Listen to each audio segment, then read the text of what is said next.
नमस्ते, मैं हूं किशोर अजवाणी। घड़ी इशारा कर रही है 9 बजे रात का वक्त। 100 बात की एक बात का। बड़ी खबर आ रही है पाकिस्तान के कब्जे वाले कश्मीर से।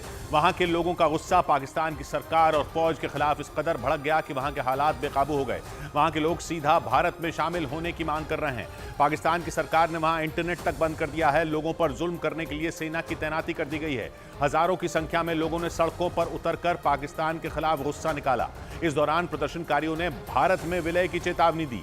पीओके में भड़की विरोध की इस चिंगारी ने पाकिस्तान की सेना और सरकार को हिलाकर रख दिया। हालात संभालने के लिए सेना की एक टुकड़ी को वहां तैनात कर दिया गया। यही नहीं, इंटरनेट सेवा बंद कर दी गई तो कई इलाकों में धारा 144 लगा दी गई, क्योंकि शिया धर्मगुरु की गिरफ्तारी के बाद पूरे गिलगित बाल्टिस्तान में हालात बेकाबू हो गए।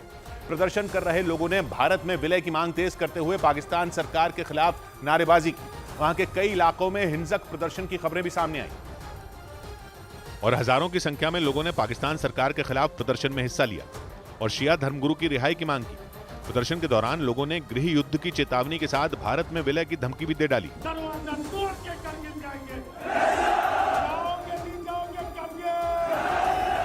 सुलगते गिलगित बाल्टिस्तान की इन तस्वीरों ने पाकिस्तान की सरकार और सेना को हिलाकर रख दिया। हालात को संभालने के लिए पाकिस्तानी सेना की एक टुकड़ी को वहां भेज दिया गया, जिसका एक वीडियो भी सामने आया जिसमें पाकिस्तानी सेना की गाड़ियां इमरजेंसी सायरन बजाते हुए गुजरती दिखी। 10 दिन पहले शिया धर्मगुरु आगा बाकिर अल हुसैनी को विवादास्पद टिप्पणी के आरोप में गिरफ्तार किया गया था, जिसके बाद गिलगित बाल्टिस्तान के कई इलाकों में विरोध की आग भड़क गई। सड़क पर उतरे लोगों ने पाकिस्तान पर शिया समुदाय पर अत्याचार करने का आरोप भी लगाया और खुलेआम भारत में विलय यानी शामिल होने की चेतावनी पाकिस्तान सरकार को दे डाली। गिलगित बाल्टिस्तान के अलग अलग इलाकों में प्रदर्शन की तस्वीरों ने पाकिस्तान सरकार की टेंशन बढ़ा दी, क्योंकि पाकिस्तान के कब्जे वाले कश्मीर के लोग बीते 10 दिन से पाकिस्तान सरकार पर अत्याचार करने का आरोप लगाकर भारत में शामिल होने की धमकी दे रहे हैं और पाकिस्तान की सेना और सेना प्रमुख आसिम मुनीर के खिलाफ नारेबाजी की। मुर्दाबाद। गिलगित बाल्टिस्तान में पाकिस्तान सरकार और सेना पर भड़के लोगों ने काराकोरम हाईवे को खोलने की मांग की। वहां के स्कर्दू शहर में प्रदर्शन के बाद इसे बंद कर दिया गया था। ये हाईवे पाकिस्तान के कब्जे वाले कश्मीर के गिलगित बाल्टिस्तान को चीन से जोड़ता है। यहाँ रहने वाले ज्यादातर शिया समुदाय के लोगों ने आरोप लगाया कि पाकिस्तान सरकार उनके साथ सौतेला व्यवहार करती है। शिया धर्मगुरु की गिरफ्तारी के बाद भड़की हिंसा के बाद पाकिस्तान और सुन्नी समुदाय के खिलाफ इनका गुस्सा और ज्यादा भड़क गया और किसी भी हालत में गिलगित बाल्टिस्तान के लोग भारत में मिलना चाहते हैं, लेकिन प्रदर्शनकारियों को रोकने के लिए पाकिस्तान सरकार ने भी पूरा दम लगा दिया। गिलगित बाल्टिस्तान के कई इलाकों में सख्त पहरा लगा दिया गया। भारी संख्या में सैनिकों को तैनात करने के बाद पाकिस्तानी सेना ने सख्ती बढ़ा दी, क्योंकि वहां से प्रदर्शन की जो तस्वीरें सामने आई उन्होंने पूरे पाकिस्तान को हिलाकर रख दिया।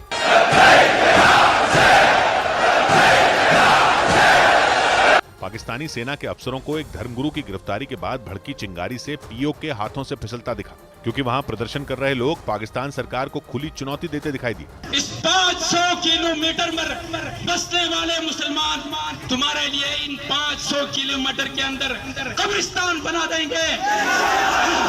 गिलगित बाल्टिस्तान में इन प्रदर्शनों को देखते हुए पाकिस्तान सरकार ने इंटरनेट सेवाएं बंद कर दी। किसी भी तरह की हिंसा को रोकने के लिए धारा 144 लगा दी गई। हालांकि वहां से सामने आए वीडियो में प्रदर्शनकारी सड़क पर नारेबाजी करते आगे बढ़ते दिखाई दिए।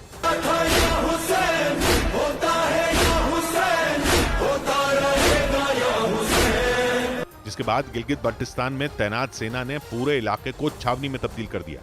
बड़ी खबर आ रही है सीरिया से। वहां अरब जनजातियों के संगठन देर जोर ने सीरिया की सरकार के खिलाफ विद्रोह कर दिया। इस संगठन से जुड़े लड़ाकों ने अमेरिका के समर्थन वाले एसडीएफ यानी सीरियन डेमोक्रेटिक फोर्सेस पर जोरदार हमले किए, जिससे सीरिया का अलेप्पो प्रांत थर्रा गया। ये पूरा बवाल तब शुरू हुआ जब एक रोज पहले इस संगठन के प्रमुख को ड्रग्स तस्करी के आरोप में एसडीएफ ने गिरफ्तार कर लिया। इसी बात से नाराज अरब जनजातियों के इस संगठन ने एसडीएफ पर ताबड़तोड़ हमले शुरू कर दिए, जिसकी वजह से सीरिया का अलेप्पो प्रांत दहल गया। मतलब अरब जनजातियों के संगठन देर जोर के विद्रोह के बाद गृह युद्ध से जूझ रहा सीरिया एक बार फिर सुलग उठा। अपने संगठन की चीफ की रिहाई की मांग करते हुए इसके लड़ाकों ने अलेप्पो समेत कई शहरों में एसडीएफ पर जोरदार हमले किए, जिसके कई वीडियो भी सामने आए, जिनमें अरब जनजातियों के संगठन देर जोर के हथियारबंद लड़ाके एसडीएफ के लड़ाकों पर ताबड़तोड़ गोलियां चलाते दिखाई दिए। इसी तरह के एक दूसरे वीडियो में कुछ लड़ाके रॉकेट लॉन्चर छोड़ते और दुश्मनों पर गोलियों की बौछार करते नजर आए। पश्चिम एशिया के देश कतर के टीवी चैनल अल जजीरा ने दावा किया कि अरब जनजातियों के संगठन देर जोर के लड़ाकों ने अलेप्पो प्रांत के अलावा इदलिब प्रांत में भी हमला बोला। वहां से जो तस्वीरें सामने आई उनमें कई गाड़ियां जलती दिखाई दी। हालांकि दावा किया गया कि बाद में रूसी सेना के हवाई हमलों के बाद इस संगठन के लड़ाकों को कई इलाकों से पीछे खदेड़ दिया गया।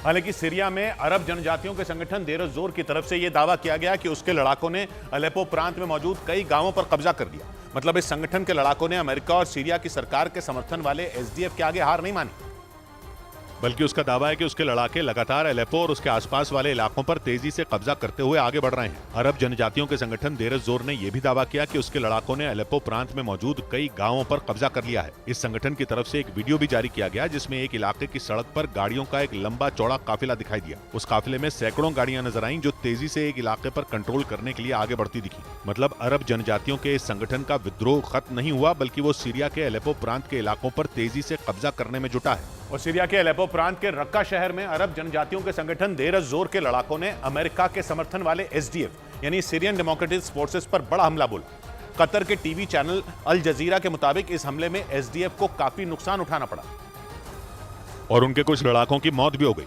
सीरिया के रक्का शहर से हमले की जो तस्वीरें सामने आई उनमें देर जोर संगठन के लड़ाके खतरनाक हथियारों से ताबड़तोड़ फायरिंग करते दिखाई दिए। पश्चिम एशिया के देश कतर के टीवी चैनल अल जजीरा ने दावा किया कि इस हमले में एसडीएफ को काफी नुकसान हुआ, जबकि अरब जनजातियों के इस संगठन की तरफ से यह दावा किया गया कि उसके हमले की वजह से एसडीएफ रक्का के कुछ इलाकों से हटने के लिए मजबूर हो गया। रक्का शहर सीरिया के अलेप्पो प्रांत में मौजूद है, जहां के कई इलाकों पर इस संगठन ने कब्जा करने का दावा कर दिया। और अमेरिका के समर्थन वाले एसडीएफ की मुश्किलें तब और बढ़ गईं जब सीरिया के विद्रोही भी देर जोर के समर्थन में आ गए। सीरिया की सरकार के खिलाफ विद्रोहियों ने न सिर्फ इस संगठन का समर्थन किया, बल्कि उनके लड़ाके एसडीएफ से लड़ने के लिए इदलिब से अलेप्पो प्रांत की तरफ कूच कर गए, जिसकी वजह से एसडीएफ की परेशानियां और बढ़ गईं, क्योंकि पहले से ही उसे अरब जनजातियों के संगठन देर जोर के लड़ाकों से निपटना पड़ रहा है और अब सीरिया के विद्रोहियों ने भी उसके खिलाफ मोर्चा संभाल लिया। सीरिया के इदलिब से एक वीडियो भी सामने आया जिसमें सैकड़ों की संख्या में विद्रोही गुट के लड़ाके अलेप्पो की तरफ आगे बढ़ते दिखाई दिए। जो वीडियो सामने आया उसमें गाड़ियों पर विद्रोही गुट के लड़ाके खतरनाक और घातक हथियारों से लैस दिखाई दिए। कुछ गाड़ियों पर सवार थे तो कुछ लड़ाके मोटरसाइकिल से आगे बढ़ते नजर आए। दावा यह किया गया कि इन विद्रोही गुटों के साथ आने की वजह से अरब जनजातियों के संगठन देर जोर की ताकत कई गुना बढ़ गई। इस बीच अमेरिका ने सीरिया में भड़के विद्रोह के लिए ईरान को जिम्मेदार ठहरा दिया। अमेरिका ने आरोप लगाया कि देर जोर को ईरान ही खतरनाक हथियारों से लैस करने में जुटा है ताकि सीरिया के हालात और बिगड़ जाएं। पश्चिमी मीडिया के मुताबिक ईरान सीरिया में मौजूद चरमपंथी संगठन हिजबुल्लाह का न सिर्फ समर्थन करता है बल्कि उसे खतरनाक हथियारों की सप्लाई भी करता है, क्योंकि चरमपंथी संगठन हिजबुल्लाह के निशाने पर सीरिया की सरकार है जिसे अमेरिका का समर्थन हासिल है। इसके अलावा ये चरमपंथी संगठन इजराइल को भी निशाना बनाता रहता है। लेकिन पश्चिमी मीडिया का दावा है कि एक रोज पहले जब अरब जनजातियों के संगठन देर जोर के नेता को अमेरिका के समर्थन वाले एसडीएफ ने गिरफ्तार किया तो ईरान ने इसे एक मौके की तरह लिया। अमेरिका का आरोप है कि ईरान न सिर्फ इस संगठन के लड़ाकों को भड़काने में जुट गया बल्कि उसने हथियारों की सप्लाई भी शुरू कर दी। हालांकि ईरान की तरफ से अमेरिका के लगाए इन आरोपों पर कोई जवाब नहीं दिया गया। उधर तूफान और बारिश से स्पेन की राजधानी मैड्रिड का बुरा हाल हो गया। वहां तूफान ने इस कदर तबाही मचाई कि कई इलाके पूरी तरह जलमग्न हो गए। ऐसे में वहां के गवर्नर ने लोगों को घरों में ही रहने की सलाह दी, क्योंकि वहां से जो तस्वीरें आई उनमें चारों तरफ सिर्फ पानी का ही कब्जा नजर आया। कई इलाकों में बारिश की वजह से सड़कें धंस गईं। ऐसे में वहां खड़ी गाड़ियों को काफी नुकसान हुआ। वहां से आई एक तस्वीर में एक नाला उफान पर दिखा जिसका पानी आसपास के कई इलाकों में घुस गया और उसकी वजह से लोगों की मुश्किलें बढ़ गईं। वहां से आई एक दूसरी तस्वीर में एक गाड़ी पानी के बीच फंसी दिखी जिसे निकालने के लिए रेस्क्यू टीम ने रस्सी का सहारा लिया। इसके अलावा वहां से एक मेट्रो में पानी भरने की भी तस्वीरें सामने आई जिनमें दिखा कि उसमें सवार लोग डर गए और दरवाजे से दूर हटकर खड़े हो गए। इस बीच स्पेन के सांता बारबरा में बाढ़ से हुई बर्बादी का हैरान करने वाला एक वीडियो सामने आया जिसमें सड़क पर बिजली की रफ्तार से सैलाब बहता नजर आया और जो भी उसके रास्ते में आया वो उसे अपने साथ बहा ले गया। वहां के सांता बारबरा से आई तस्वीरों में कई गाड़ियां खिलौने की तरह पानी में बहती नजर आईं। एक के बाद एक कई गाड़ियां तिनके की तरह तेज बहाव के साथ बहती चली गईं। वहां इस कदर पानी भर गया कि कई गाड़ियों की सिर्फ छत ही नजर आई। वहां के हालात देखकर ऐसा लगा मानो सड़क पर सुनामी आ गई, जिसकी वजह से बाहर निकलने वाले लोग जहां थे वहीं फंस गए और जो लोग घरों में ही रहे उन्हें भी बाढ़ के पानी ने नहीं बख्शा, क्योंकि पानी ने रिहायशी इलाकों में भी धावा बोल दिया और लोगों के घर, दुकान सब पानी में डूब गए। इधर ताइवान में हाइक्वी नाम के तूफान ने कई इलाकों में जबरदस्त तबाही मचा दी। इस आफत से वहां 50 से ज्यादा लोग घायल हो गए तो हजारों लोग बेघर हो गए। तूफान की वजह से ताइवान में सभी घरेलू उड़ानों को रद्द कर दिया गया, क्योंकि जब हाइक्वी नाम का यह तूफान ताइवान के तट से टकराया तो उसकी रफ्तार 155 किलोमीटर प्रति घंटा से भी ज्यादा थी। इस वजह से कई इलाकों में भारी तबाही मच गई। सबसे ज्यादा असर ताइवान के दक्षिण में बसे थाइतोंग शहर में देखने को मिला, जहां तूफान ने सैकड़ों पेड़ों को उखाड़ दिया। कई पेड़ तो सड़कों पर खड़ी गाड़ियों के ऊपर गिर गए, जिससे वो गाड़ियां भी बर्बाद हो गई। वहां के एक इलाके से आई एक तस्वीर में 2 महिलाएं एक कार में बैठने के लिए पूरी ताकत लगाती नजर आईं, क्योंकि हवा की तेज रफ्तार की वजह से उनके कदम डगमगाते दिखे। इस बीच कई जगहों पर समंदर के किनारे बनी कंक्रीट की दीवारें भी प्रचंड लहरों से टकराकर टूट गईं। वहां से आई एक और तस्वीर में एक कार तूफान के बीच फंसकर सड़क पर रुकती दिखाई दी। और ताइवान में तूफान का खौफ से भर देने वाला एक वीडियो भी सामने आया, जिसमें हवा की तेज रफ्तार के आगे बड़े बड़े पेड़ भी टिक नहीं पाए और देखते ही देखते वहां लगे पेड़ उखड़ने लगे। वहां से जो तस्वीरें आई उनमें तेज हवाओं की वजह से पेड़ की बड़ी बड़ी टहनियां टूटकर जमीन पर आ गिरी। हवा की रफ्तार को देखकर ऐसा लगा मानो वो अपने सामने वाली हर चीज को साथ उड़ा ले जाएगी। तेज हवाओं और उसके साथ उड़ती धूल की वजह से सड़क पर दिखना तक मुश्किल हो गया। इन तस्वीरों को जिसने भी देखा उसके रोंगटे खड़े हो गए, क्योंकि थोड़ी ही देर में वहां लगे बड़े बड़े पेड़ टूटकर जमीन पर आ गिरे। उधर ताइवान में तबाही मचाने वाला तूफान जल्द ही चीन में भी दस्तक देने वाला है। ऐसे में चीन के कई प्रांतों में इसका असर भी देखने को मिला। और वहां से जो तस्वीरें आई उनमें समुद्र में ऊंची ऊंची लहरें उठती नजर आईं, जिसकी वजह से वहां के तटीय इलाकों में तूफान का खतरा मंडराने लगा। वहां के फुजियान प्रांत से जो तस्वीरें आई उनमें तूफान से पहले वहां तेज हवाओं के साथ बारिश होने लगी। बताया गया कि इस तूफान ने ताइवान में जमकर तबाही मचाई और वहां भारी नुकसान भी हुआ, जिसे देखकर चीन घबरा गया और उसने तटीय इलाकों में अलर्ट जारी कर दिया। वहां तूफान के खतरे को देखते हुए मछुआरों से पानी में जाने पर रोक भी लगा दी गई। इसकी जो तस्वीरें आई उनमें समुद्र के किनारे पर बहुत सारी नावें खड़ी नजर आईं। इधर श्रीलंका की राजधानी कोलंबो बाढ़ से बेहाल हो गई। वहां हुई लगातार बारिश की वजह से कई इलाके पूरी तरह जलमग्न हो गए। इसका एक वीडियो भी सामने आया, जिनमें हर तरफ सिर्फ पानी ही पानी नजर आया। बारिश के बाद वहां इतना ज्यादा पानी भर गया कि सड़कें ही गायब हो गई। ऐसे में लोगों का पैदल चलना तक मुश्किल हो गया। वहां से आई तस्वीरों को देखकर ऐसा लगा जैसे सड़क पर कोई नदी बह रही हो और उसका पानी अपने किनारों को तोड़ते हुए घरों और दुकानों में घुस गया, जिसने वहां रहने वाले लोगों की मुश्किलें बढ़ा दी। इसके अलावा वहां खड़ी गाड़ियां भी पानी में आधी डूबी दिखी। वहां से आई एक तस्वीर में कुछ लोग बारिश से बचने के लिए एक दुकान में खड़े नजर आए, जो लगातार बारिश की वजह से कई घंटों तक वहीं फंसे रहे। इसी बीच अमेरिका के नेवाडा में भारी बारिश की वजह से बर्निंग मैन फेस्टिवल में हजारों लोगों पर मुसीबत आ गई। बताया गया कि उस फेस्टिवल का हिस्सा बनने आए 70,000 लोग बारिश की वजह से हुए कीचड़ में फंस गए। जबकि कैलिफोर्निया के पड़ोसी राज्य नेवाडा से एक आदमी की मौत की खबर भी सामने आई और वहां से आई तस्वीरों में हर तरफ कीचड़ ही कीचड़ नजर आया। लगातार बारिश होने की वजह से वो पूरा इलाका कीचड़ से भर गया, जिसकी वजह से लोगों के लिए वहां चल पाना भी मुश्किल हो गया और इतने कीचड़ के बीच गाड़ियों के पहियों के लिए भी रफ्तार पकड़ पाना काफी मुश्किल दिखा। कई जगह पर पानी भी भरा नजर आया। वहाँ के मौसम विभाग के मुताबिक अगले कुछ दिनों में और बारिश हो सकती है, इसलिए वहाँ फंसे लोगों को खाना और पानी बचाने की सलाह दी गई। बर्निंग मैन फेस्टिवल में हर साल हजारों लोग इकट्ठा होते हैं।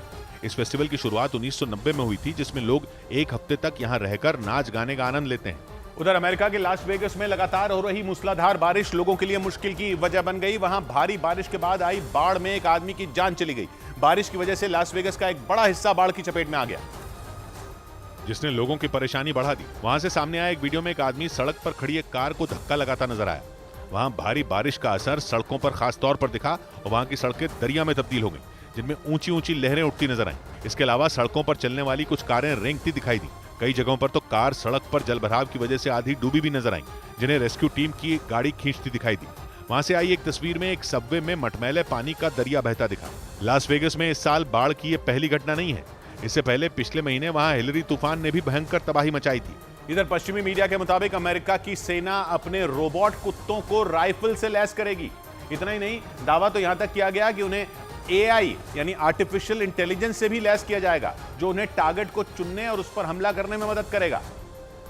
और उन रोबोट कुत्तों को दूर बैठे सैनिक कंट्रोल कर सकेंगे, जिससे मिशन में नुकसान की संभावना भी बेहद कम होगी। पश्चिमी मीडिया के मुताबिक अमेरिका अपने रोबोट कुत्तों को जल्द ही खतरनाक राइफल समेत कई हथियारों से लैस करेगा और AI यानी आर्टिफिशियल इंटेलिजेंस की मदद से वो दुश्मन की पहचान कर उस पर हमला करने में सक्षम होंगे। अमेरिका की सेना भी उन रोबोट का इस्तेमाल निगरानी के लिए करती है, क्योंकि आकार में छोटे होने की वजह से ये तंग जगहों पर भी आसानी से चले जाते हैं। लेकिन पश्चिमी मीडिया के मुताबिक हथियारों से लैस होने के बाद इन रोबोट कुत्तों की मदद से दुश्मन के ठिकानों पर मुश्किल ऑपरेशन को भी आसानी से अंजाम दिया जा सकेगा। उधर फ्रांस के मीडिया ने दावा किया कि वहां अबाया बैन के फैसले को न मानने वाली मुस्लिम छात्राओं को स्कूलों में एंट्री नहीं दी जाएगी। पिछले हफ्ते ही फ्रांस के शिक्षा मंत्री ने वहां के सभी स्कूलों और कॉलेजों में अबाया पर प्रतिबंध लगाया था, जिसके मुताबिक नए शैक्षणिक सत्र के दौरान इस नियम को सख्ती से लागू किया जाएगा। स्कूल खुलने के बाद मैक्रोन सरकार ने एक बार फिर साफ कर दिया कि अबाया बैन के फैसले पर किसी तरह का समझौता नहीं होगा। लंबे समय से फ्रांस के स्कूलों में अबाया पर प्रतिबंध लगाने की मांग की जा रही थी। अबाया मुस्लिम महिलाओं और लड़कियों का एक पहनावा होता है, जिसमें बुर्के की तरह उनका चेहरा छोड़कर पूरा शरीर ढका होता है। फ्रांस में कई जगहों पर सरकार के इस फैसले का विरोध भी हुआ। कई विपक्षी नेताओं ने इसे इस्लाम विरोधी करार दिया, जबकि सरकार ने तर्क दिया कि ड्रेस कोड सभी धर्मों पर समान रूप से लागू होता है। इस बीच स्वीडन में कुरान का अपमान करने के आरोप में 2 लोगों को हिरासत में ले लिया गया। पिछले कुछ महीनों में स्वीडन में कुरान के अपमान के कई मामले सामने आए, जिसके बाद कई मुस्लिम देश स्वीडन पर भड़के, क्योंकि स्वीडन में कुरान के अपमान की घटनाएं अभिव्यक्ति की आजादी के नाम पर हुई, जिस पर स्वीडन की सरकार को आलोचना झेलनी पड़ी, जिसके बाद उसने सख्ती करनी शुरू कर दी। और स्वीडन के माल्म शहर में कुरान का अपमान करने के आरोपियों को वही सख्ती झेलनी पड़ी। स्वीडन के मीडिया ने दावा किया कि माल्म में एक प्रदर्शनकारी ने कुरान जलाने की कोशिश की, जिसके बाद पुलिस वाले दौड़े और उन्होंने उसे घेर कर पकड़ लिया और कुरान जलाने से रोक दिया, जिसके बाद वो उसे खींचते हुए अपने साथ ले गए। इस मामले में स्वीडन की पुलिस ने 2 लोगों को हिरासत में लिया। स्वीडन में 1970 में ईश निंदा कानून पूरी तरह खत्म कर दिया गया था और इसीलिए वहां धार्मिक ग्रंथों को जलाने या फाड़ने पर किसी तरह की सजा का प्रावधान नहीं है। उधर पश्चिमी मीडिया ने दावा किया कि ड्रोन हमले के बाद आर्मेनिया ने अजरबैजान के सैन्य ठिकानों पर तोप से गोले बरसा दिए। आर्मेनिया और अजरबैजान एक दूसरे के कट्टर दुश्मन हैं और बीते 30 साल से दोनों जमीन के लिए एक दूसरे का खून बहाने पर तुले हैं। 2 दिन पहले अजरबैजान ने आर्मेनिया के एक ड्रोन कंट्रोल स्टेशन पर ड्रोन की मदद से जबरदस्त हमले किए, जिसकी वजह से आर्मेनिया बुरी तरह भड़क गया और उसने भी बदला लेने के लिए अजरबैजान के सैन्य ठिकानों पर तोप के गोले बरसा दिए। पश्चिमी मीडिया के मुताबिक 3 दिन पहले अजरबैजान ने आरोप लगाया कि आर्मेनिया उसकी सीमा में ड्रोन हमले करने की तैयारी कर रहा है, जिसके जवाब में उसने आर्मेनिया के ड्रोन कंट्रोल स्टेशन पर तुर्की से खरीदे गए TB2 ड्रोन के जरिए हमला कर दिया। आर्मेनिया ने दावा किया कि इस हमले में उसके 3 सैनिक मारे गए। इस लड़ाई के बाद दोनों देश एक बार फिर से जंग के बेहद करीब पहुंच गए। हालांकि पहले भी दोनों 2 बार भयानक जंग लड़ चुके हैं। एक दूसरे के पड़ोसी आर्मेनिया और अजरबैजान 1991 तक सोवियत संघ का हिस्सा थे, लेकिन नगोर्नो कराबाख नाम के इलाके के लिए दोनों एक दूसरे के खून के प्यासे बन गए। इस बीच अजरबैजान से बढ़ते तनाव के बीच आर्मेनिया के प्रधानमंत्री ने रूस को खूब खरी खोटी सुनाई। पिछले हफ्ते ही अजरबैजान ने आर्मेनिया की सेना पर हमला कर उसके 4 सैनिकों की जान ले ली थी, जिस पर बौखलाए आर्मेनिया के प्रधानमंत्री ने रूस को जमकर लताड़ लगाई, क्योंकि आर्मेनिया कभी सोवियत संघ का ही हिस्सा था और 1991 में सोवियत संघ के टूटने के बाद उसने अपनी सुरक्षा के लिए रूस के साथ ऐतिहासिक समझौता किया था। हालांकि उस समझौते से आर्मेनिया को आज तक कभी कोई फायदा नहीं मिला और उसे अजरबैजान के हाथों अपनी सैकड़ों किलोमीटर की जमीन भी गंवानी पड़ी थी। लेकिन अब आर्मेनिया ने उसी समझौते को सबसे बड़ी भूल मानकर रूस की जमकर आलोचना की। आर्मेनिया के प्रधानमंत्री के मुताबिक रूस ने समझौते के बावजूद अजरबैजान के मुकाबले कभी भी उसकी मदद नहीं की। आर्मेनिया की तरह अजरबैजान भी 1991 तक सोवियत संघ का ही हिस्सा था और अलग देश बनने के बाद इन दोनों पड़ोसियों के बीच हमेशा जंग के हालात बने रहे। नागोर्नो कराबाख नाम के इलाके के लिए इन दोनों देशों के बीच कई बार हिंसक झड़पें भी हो चुकी हैं। इधर मुंबई में एयर होस्टेस की ट्रेनिंग ले रही एक लड़की के मर्डर का हैरान करने वाला एक मामला सामने आया। पुलिस के मुताबिक उस लड़की का शव उसी के फ्लैट से मिला जहां वो मुंबई में किराए पर रहती थी। मरने वाली लड़की की पहचान छत्तीसगढ़ की रूपल ओगरे के रूप में हुई, जो एयर होस्टेस की ट्रेनिंग लेने अप्रैल में ही मुंबई आई थी। पुलिस के मुताबिक उन्हें लड़की का शव उसी के फ्लैट से मिला, जहां बड़ी ही बेरहमी से गला रेतकर उसकी हत्या कर दी गई, जिसके बाद पुलिस ने मामले में एक आरोपी लड़के को हिरासत में ले लिया। बताया गया कि आरोपी उसी बिल्डिंग में काम करता था जहां रूपल किराए पर रहती थी। हालांकि पुलिस ने पीड़ित रूपल के फोन और आसपास लगे CCTV फुटेज को जब्त कर लिया है, जिसके आधार पर पुलिस हत्या की गुत्थी सुलझाने में जुट गई। इस बीच महाराष्ट्र के जालना में प्रदर्शनकारियों पर हुए लाठीचार्ज के विरोध में एनसीपी और कांग्रेस के कार्यकर्ता सड़कों पर उतरे। पिछले हफ्ते जालना में मराठा आरक्षण के मुद्दे पर प्रदर्शन हुआ था, जिसके बाद पुलिस ने प्रदर्शन करने वालों पर लाठियां बरसा दी थी। जिसके बाद सड़कों पर उतरे प्रदर्शनकारियों ने कई गाड़ियां फूंक डाली थी और यह मामला तूल पकड़ने लगा। जालना में हुए बवाल की आग महाराष्ट्र के अलग अलग शहरों में फैल गई। मराठा आरक्षण की मांग करने वालों पर हुए लाठीचार्ज के विरोध में पुणे में एनसीपी और कांग्रेस के कार्यकर्ता सड़कों पर उतर आए। उन्होंने राज्य सरकार के खिलाफ नारे लगाए। इस बीच MNS प्रमुख राज ठाकरे जालना पहुंचे और प्रदर्शन करने वाले लोगों से मिले, क्योंकि जालना में मराठा आरक्षण की मांग के लिए प्रदर्शन हुआ था, जिसमें इतना बवाल हुआ कि महाराष्ट्र का सियासी पारा भी चढ़ गया। उधर बिहार के मुजफ्फरपुर में स्टेट टीचर एलिजिबिलिटी टेस्ट यानी सरकारी टीचर बनने के लिए दी जाने वाली परीक्षा के दौरान एक सेंटर के बाहर जमकर हंगामा हुआ। वहां परीक्षा देने आए अभ्यर्थियों ने उस सेंटर पर धांधली करने का आरोप लगाया, जिसके बाद वहां हंगामा खड़ा हो गया। परीक्षा देने आए अभ्यर्थियों ने हाथ में आई कार्ड लेकर सेंटर के बाहर हंगामा शुरू कर दिया।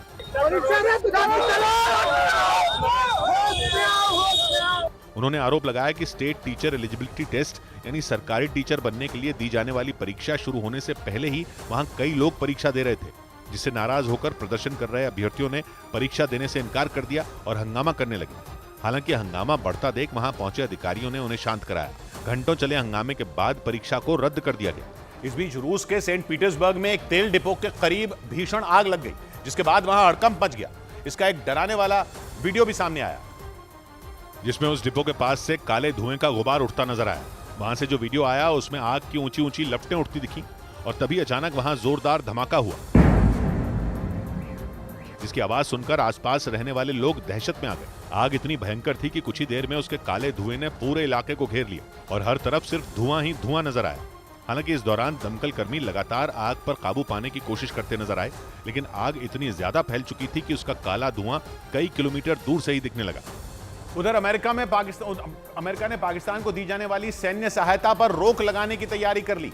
अमेरिका के मीडिया के मुताबिक वहां की संसद में इससे जुड़ा एक विधेयक पेश किया गया, जिसमें पाकिस्तान को दी जाने वाली सैन्य मदद पर रोक लगाने की बात कही गई। यानी कंगाल पाकिस्तान को जल्द ही अमेरिका से बहुत बड़ा झटका लग सकता है। अमेरिका के मीडिया के मुताबिक उस संशोधन विधेयक के पास होने के बाद पाकिस्तान को दी जाने वाली भारी भरकम सैन्य मदद पर रोक लग जाएगी। वहां की संसद में यह विधेयक डोनाल्ड ट्रंप की पार्टी की तरफ से लाया गया। पाकिस्तान को पिछले 2 दशकों में अमेरिका से अरबों डॉलर की सैन्य मदद मिली। इससे पहले डोनाल्ड ट्रंप के कार्यकाल में अमेरिका की तरफ से पाकिस्तान को दी जाने वाली मदद में कटौती की गई थी, लेकिन अब पाकिस्तान को दोबारा जोरदार झटका देने की तैयारी कर ली गई। इधर नाइजर में फ्रांस की सेना को देश से बाहर करने की मांग पर प्रदर्शन तेज हो गया। नाइजर में तख्ता पलट के बाद वहां की सेना ने फ्रांस के राजदूत को 48 घंटे में नाइजर छोड़ने का अल्टीमेटम दिया था, लेकिन फ्रांस की सरकार ऐसा करने के मूड में नजर नहीं आई, जिस पर नाइजर में फ्रांस के खिलाफ गुस्सा दिखा और लगातार तीसरे दिन हजारों लोग सड़कों पर उतरे। उन्होंने फ्रांस की सेना के खिलाफ नारेबाजी की और उससे नाइजर छोड़ने की मांग की। ये प्रदर्शन नाइजर में फ्रांस के सैन्य ठिकानों के नजदीक हुआ। नाइजर के लोग इसलिए भी भड़के क्योंकि फ्रांस की सरकार ने वहां से अपने राजदूत को वापस बुलाने की मांग को ठुकरा दिया, जिसने आग में घी डालने का काम किया और नाइजर में फ्रांस की सेना के खिलाफ विरोध तेज हो गया। अफ्रीकी देश नाइजर में जुलाई में तख्ता पलट हुआ था, क्योंकि वहां की सेना ने आरोप लगाया कि नाइजर में यूरोप के देशों का दखल बढ़ गया था, जबकि फ्रांस ने इशारा किया कि नाइजर में ये सारी उथल पुथल रूस की वजह से हुई। उधर चांद के दक्षिणी ध्रुव पर लैंडर विक्रम ने दोबारा सॉफ्ट लैंडिंग की। अंतरिक्ष में रिसर्च करने वाली भारत की स्पेस एजेंसी इसरो ने एक वीडियो जारी कर इसकी जानकारी दी। मतलब 23 अगस्त को चांद पर उतरकर कामयाबी का परचम लहराने के बाद लैंडर विक्रम ने एक और करिश्मा कर दिखाया। इसरो के मुताबिक एक रोज पहले लैंडर को चांद की सतह से करीब 40 सेंटीमीटर ऊपर उठाया गया और फिर उसे सुरक्षित लैंड करा दिया गया, जिसे हॉप एक्सपेरिमेंट का नाम दिया गया। इसरो ने लैंडर विक्रम के चांद पर दूसरी बार सॉफ्ट लैंडिंग का वीडियो भी शेयर किया, जिसमें लैंडर विक्रम चांद की सतह से उड़ता और कुछ दूरी पर लैंड करता दिखाई दिया। इस दौरान वहां धूल उड़ती नजर आई। मतलब लैंडर ने एक हेलीकॉप्टर की तरह उड़ान भरी और उसने चांद पर उड़ते हुए एक बार फिर सॉफ्ट लैंडिंग की। इसरो के मुताबिक लैंडर को दूसरी बार चांद पर उतारना एक प्रयोग था, जिसे सफलतापूर्वक पूरा कर लिया गया। इसके लिए इसरो के बेंगलुरु सेंटर से कमांड दी गई, जिसके बाद लैंडर करीब 40 सेंटीमीटर ऊपर उठा और फिर 30 से 40 सेंटीमीटर की दूरी पर जाकर उतर गया। अहम बात यह कि इस एक्सपेरिमेंट के आधार पर अब आगे के अभियानों में चांद से धरती पर अंतरिक्ष यान को वापस लाया जा सकेगा। इस बीच चंद्रयान 3 के काउंटडाउन को अपनी आवाज देने वाली स्पेस एजेंसी इसरो की वैज्ञानिक एल वलरमदी का दिल का दौरा पड़ने से निधन हो गया। 64 साल की वलरमदी करीब 39 साल से इसरो से जुड़ी थी और इस दौरान इसरो के लगभग सभी बड़े मिशन कामयाब बनाने में उनका बड़ा योगदान रहा। एन वलरमदी ने 14 जुलाई को आंध्र प्रदेश के श्रीहरिकोटा के सतीश धवन अंतरिक्ष केंद्र से लॉन्च किए गए चंद्रयान 3 के लॉन्चिंग काउंटडाउन में अपनी आवाज दी थी।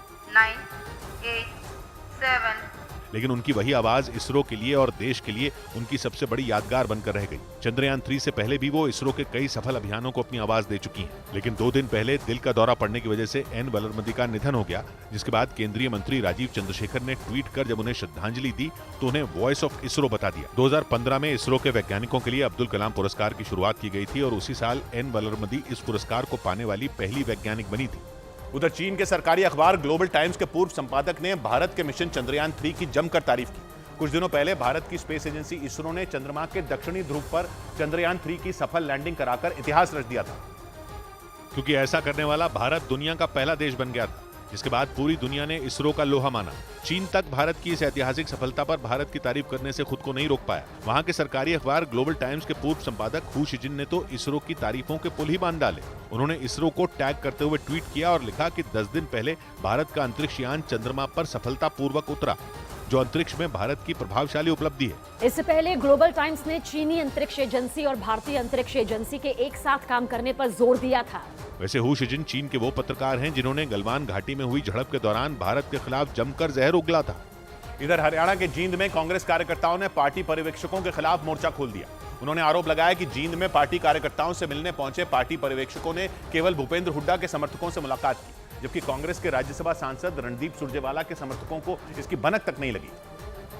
और यही आरोप लगाते हुए रणदीप सुरजेवाला के समर्थक जींद में उस रेस्ट हाउस के बाहर प्रदर्शन करने लगे जहां पार्टी पर्यवेक्षक और हरियाणा कांग्रेस प्रभारी दीपक बाबरिया बैठक कर रहे थे। प्रदर्शन करने वाले कांग्रेस कार्यकर्ताओं ने आरोप लगाया कि इस बैठक के लिए उन्हें बुलाया तक नहीं गया और केवल भूपेंद्र हुड्डा समर्थकों को इसकी खबर दी गई। हरियाणा में कांग्रेस संगठन को मजबूत करने के लिए पार्टी पर्यवेक्षक अलग अलग जिलों में कार्यकर्ताओं से मिल रहे हैं, लेकिन इस दौरान पार्टी में चल रही गुटबाजी जग जाहिर हो गई। उधर चंडीगढ़ से हैरान कर देने वाला एक वीडियो सामने आया। वहां के एक पेट्रोल पंप पर एक लड़के पर कुछ बदमाशों ने चाकू से हमला कर दिया। बताया गया कि हमला तब हुआ जब वो लड़का पेट्रोल पंप पर पेट्रोल भरवाने पहुंचा था। पुलिस के मुताबिक उस लड़के पर हमले की वजह का पता नहीं चल पाया, लेकिन ये पूरी घटना वहां लगे एक सीसीटीवी कैमरे में रिकॉर्ड हो गई, जिसमें कुछ बदमाश एक लड़के को दौड़ाकर चाकू से वार करते नजर आए। वहां से सामने आए वीडियो में कुछ बदमाश पेट्रोल पंप पर एक लड़के का पीछा करते दिखाई दिए। इस दौरान एक बदमाश ने उस लड़के पर चाकू से एक के बाद एक कई वार कर दिए। वो बदमाश उस पर तब तक चाकू से हमला करता रहा जब तक वो जमीन पर नहीं गिर गया। इतना ही नहीं, वो बदमाश तब भी नहीं रुके और उस लड़के को घसीटने लगे। इसके बाद उन्होंने उस पर लात घूंसे बरसाए, जिसकी वजह से वो लड़का गंभीर रूप से घायल हो गया। इस दौरान वहां मौजूद कुछ लोगों ने उस लड़के को बचाने की कोशिश भी की, जिसके बाद आरोपी वहां से फरार हो गए। उधर पाकिस्तान में पूर्व प्रधानमंत्री इमरान खान के चुनावी अभियान के प्रभारी रहे सलमान अहमद ने आशंका जताई कि जेल से निकलने के दौरान इमरान खान की हत्या की साजिश रची जा रही है। इमरान भ्रष्टाचार के एक मामले में इन दिनों पंजाब प्रांत की अटक जेल में बंद है, जहां उनकी जान पर खतरे की आशंका जताई गई। इमरान खान के करीबी माने जाने वाले और उनके चुनाव अभियान के प्रभारी रहे सलमान अहमद ने दावा किया कि इमरान खान की जान पर बड़ा खतरा है। उनके मुताबिक इमरान पर हमला करने के लिए ही एक धार्मिक कट्टरपंथी को अटक जेल में भेजा गया है और जैसे ही इमरान खान जमानत मिलने के बाद जेल से बाहर आएंगे तभी उन पर हमला हो सकता है। पाकिस्तान के पूर्व प्रधानमंत्री को तोशाखाना मामले में दोषी करार दिए जाने के बाद पंजाब प्रांत की अटक जेल में भेजा गया। तोशाखाना पाकिस्तान कैबिनेट का एक विभाग है जहां सरकार को मिले महंगे उपहार रखे जाते हैं। इमरान खान अपने कार्यकाल के दौरान उन उपहारों को बेचने के दोषी पाए गए और उन्हें 13 सितंबर तक जेल में ही रहना होगा। इस बीच पाकिस्तान के कराची में बिजली की बढ़ी कीमतों से परेशान लोगों ने जोरदार प्रदर्शन किया। सैकड़ों की संख्या में कारोबारियों ने कराची की सड़क पर उतरकर सरकार को बिजली के दाम जल्द से जल्द कम करने का अल्टीमेटम दे दिया और पाकिस्तान सरकार के खिलाफ जमकर नारेबाजी की। महंगी बिजली के खिलाफ प्रदर्शन में शामिल लोगों ने हाथों में बैनर पोस्टर लेकर मार्च निकाला।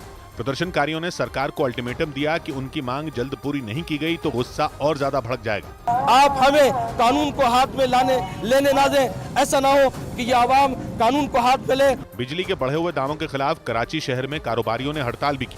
बाजार बंद कर दिए गए और दुकानों पर ताले लटकते दिखे।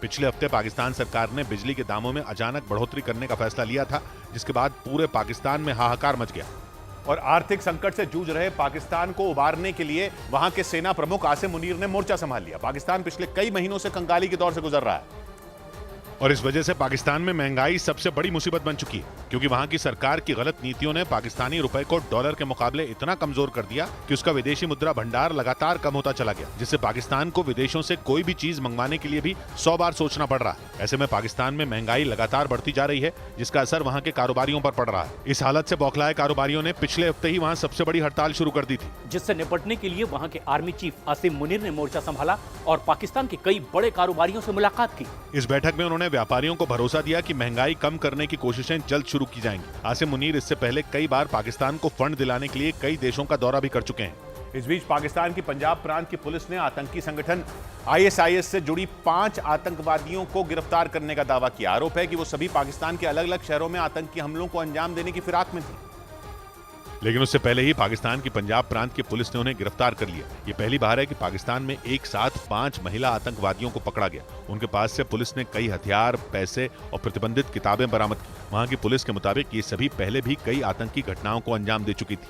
ISIS की 5 आतंकियों को पकड़ने के बाद उन्हें किसी अज्ञात जगह पर भेज दिया गया। पिछले महीने ही पाकिस्तान की जांच एजेंसियों ने आतंकी संगठन ISIS और TTP यानी तहरीक तालिबान पाकिस्तान से जुड़े 20 से ज्यादा लड़ाकों को गिरफ्तार किया था।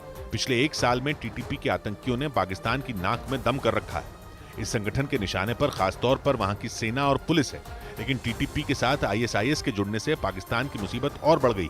और पाकिस्तान के बलूचिस्तान में विद्रोही संगठन BLA यानी बलोच लिबरेशन आर्मी के एक कमांडर ने चीन को खुली चेतावनी दे दी। उन्होंने एक वीडियो जारी कर चीन को बलूचिस्तान से दूर रहने की धमकी दी। उन्होंने आरोप लगाया कि पाकिस्तान ने बलूचिस्तान पर अवैध तरीके से कब्जा कर रखा है। और उसका मकसद बलूचिस्तान के प्राकृतिक संसाधनों को लूटना है। बलोच कमांडर बशीर जैब बलोच ने यह भी आरोप लगाया कि पाकिस्तान सरकार बलूचिस्तान को बेचने में जुटी है, जबकि CPEC यानी चाइना पाकिस्तान इकोनॉमिक कॉरिडोर के जरिए चीन बलूचिस्तान पर कब्जा करने की तैयारी में है। इसीलिए उन्होंने एक वीडियो जारी कर चीन को बलूचिस्तान से दूर रहने की खुली चेतावनी दे दी। वीडियो में उन्होंने पाकिस्तान पर बलूचिस्तान पर कब्जा करने का आरोप लगाया। पाकिस्तान अगर आज का बलूचिस्तान सर कब्जा करता मरोचे बलोच वसाइला नीलाम करने गए। जो वीडियो सामने आया उसमें BLA कमांडर के आसपास कई हथियारबंद लड़ाके दिखाई दिए। पिछले कुछ महीनों में इस संगठन ने चीन के इंजीनियरों पर कई हमले किए हैं, जिनमें कई चीनी नागरिक मारे जा चुके हैं। इधर श्रीनगर में मिस वर्ल्ड कार्यक्रम के होने वाले आयोजन से तिल मिलाया पाकिस्तान भारत के खिलाफ झूठ फैलाने में जुट गया। इससे पहले जम्मू कश्मीर में हुई G20 की बैठक के दौरान भी पाकिस्तान ने गलत बयानबाजी की थी और अब उसका पारा वहां होने वाले मिस वर्ल्ड कार्यक्रम पर चढ़ गया।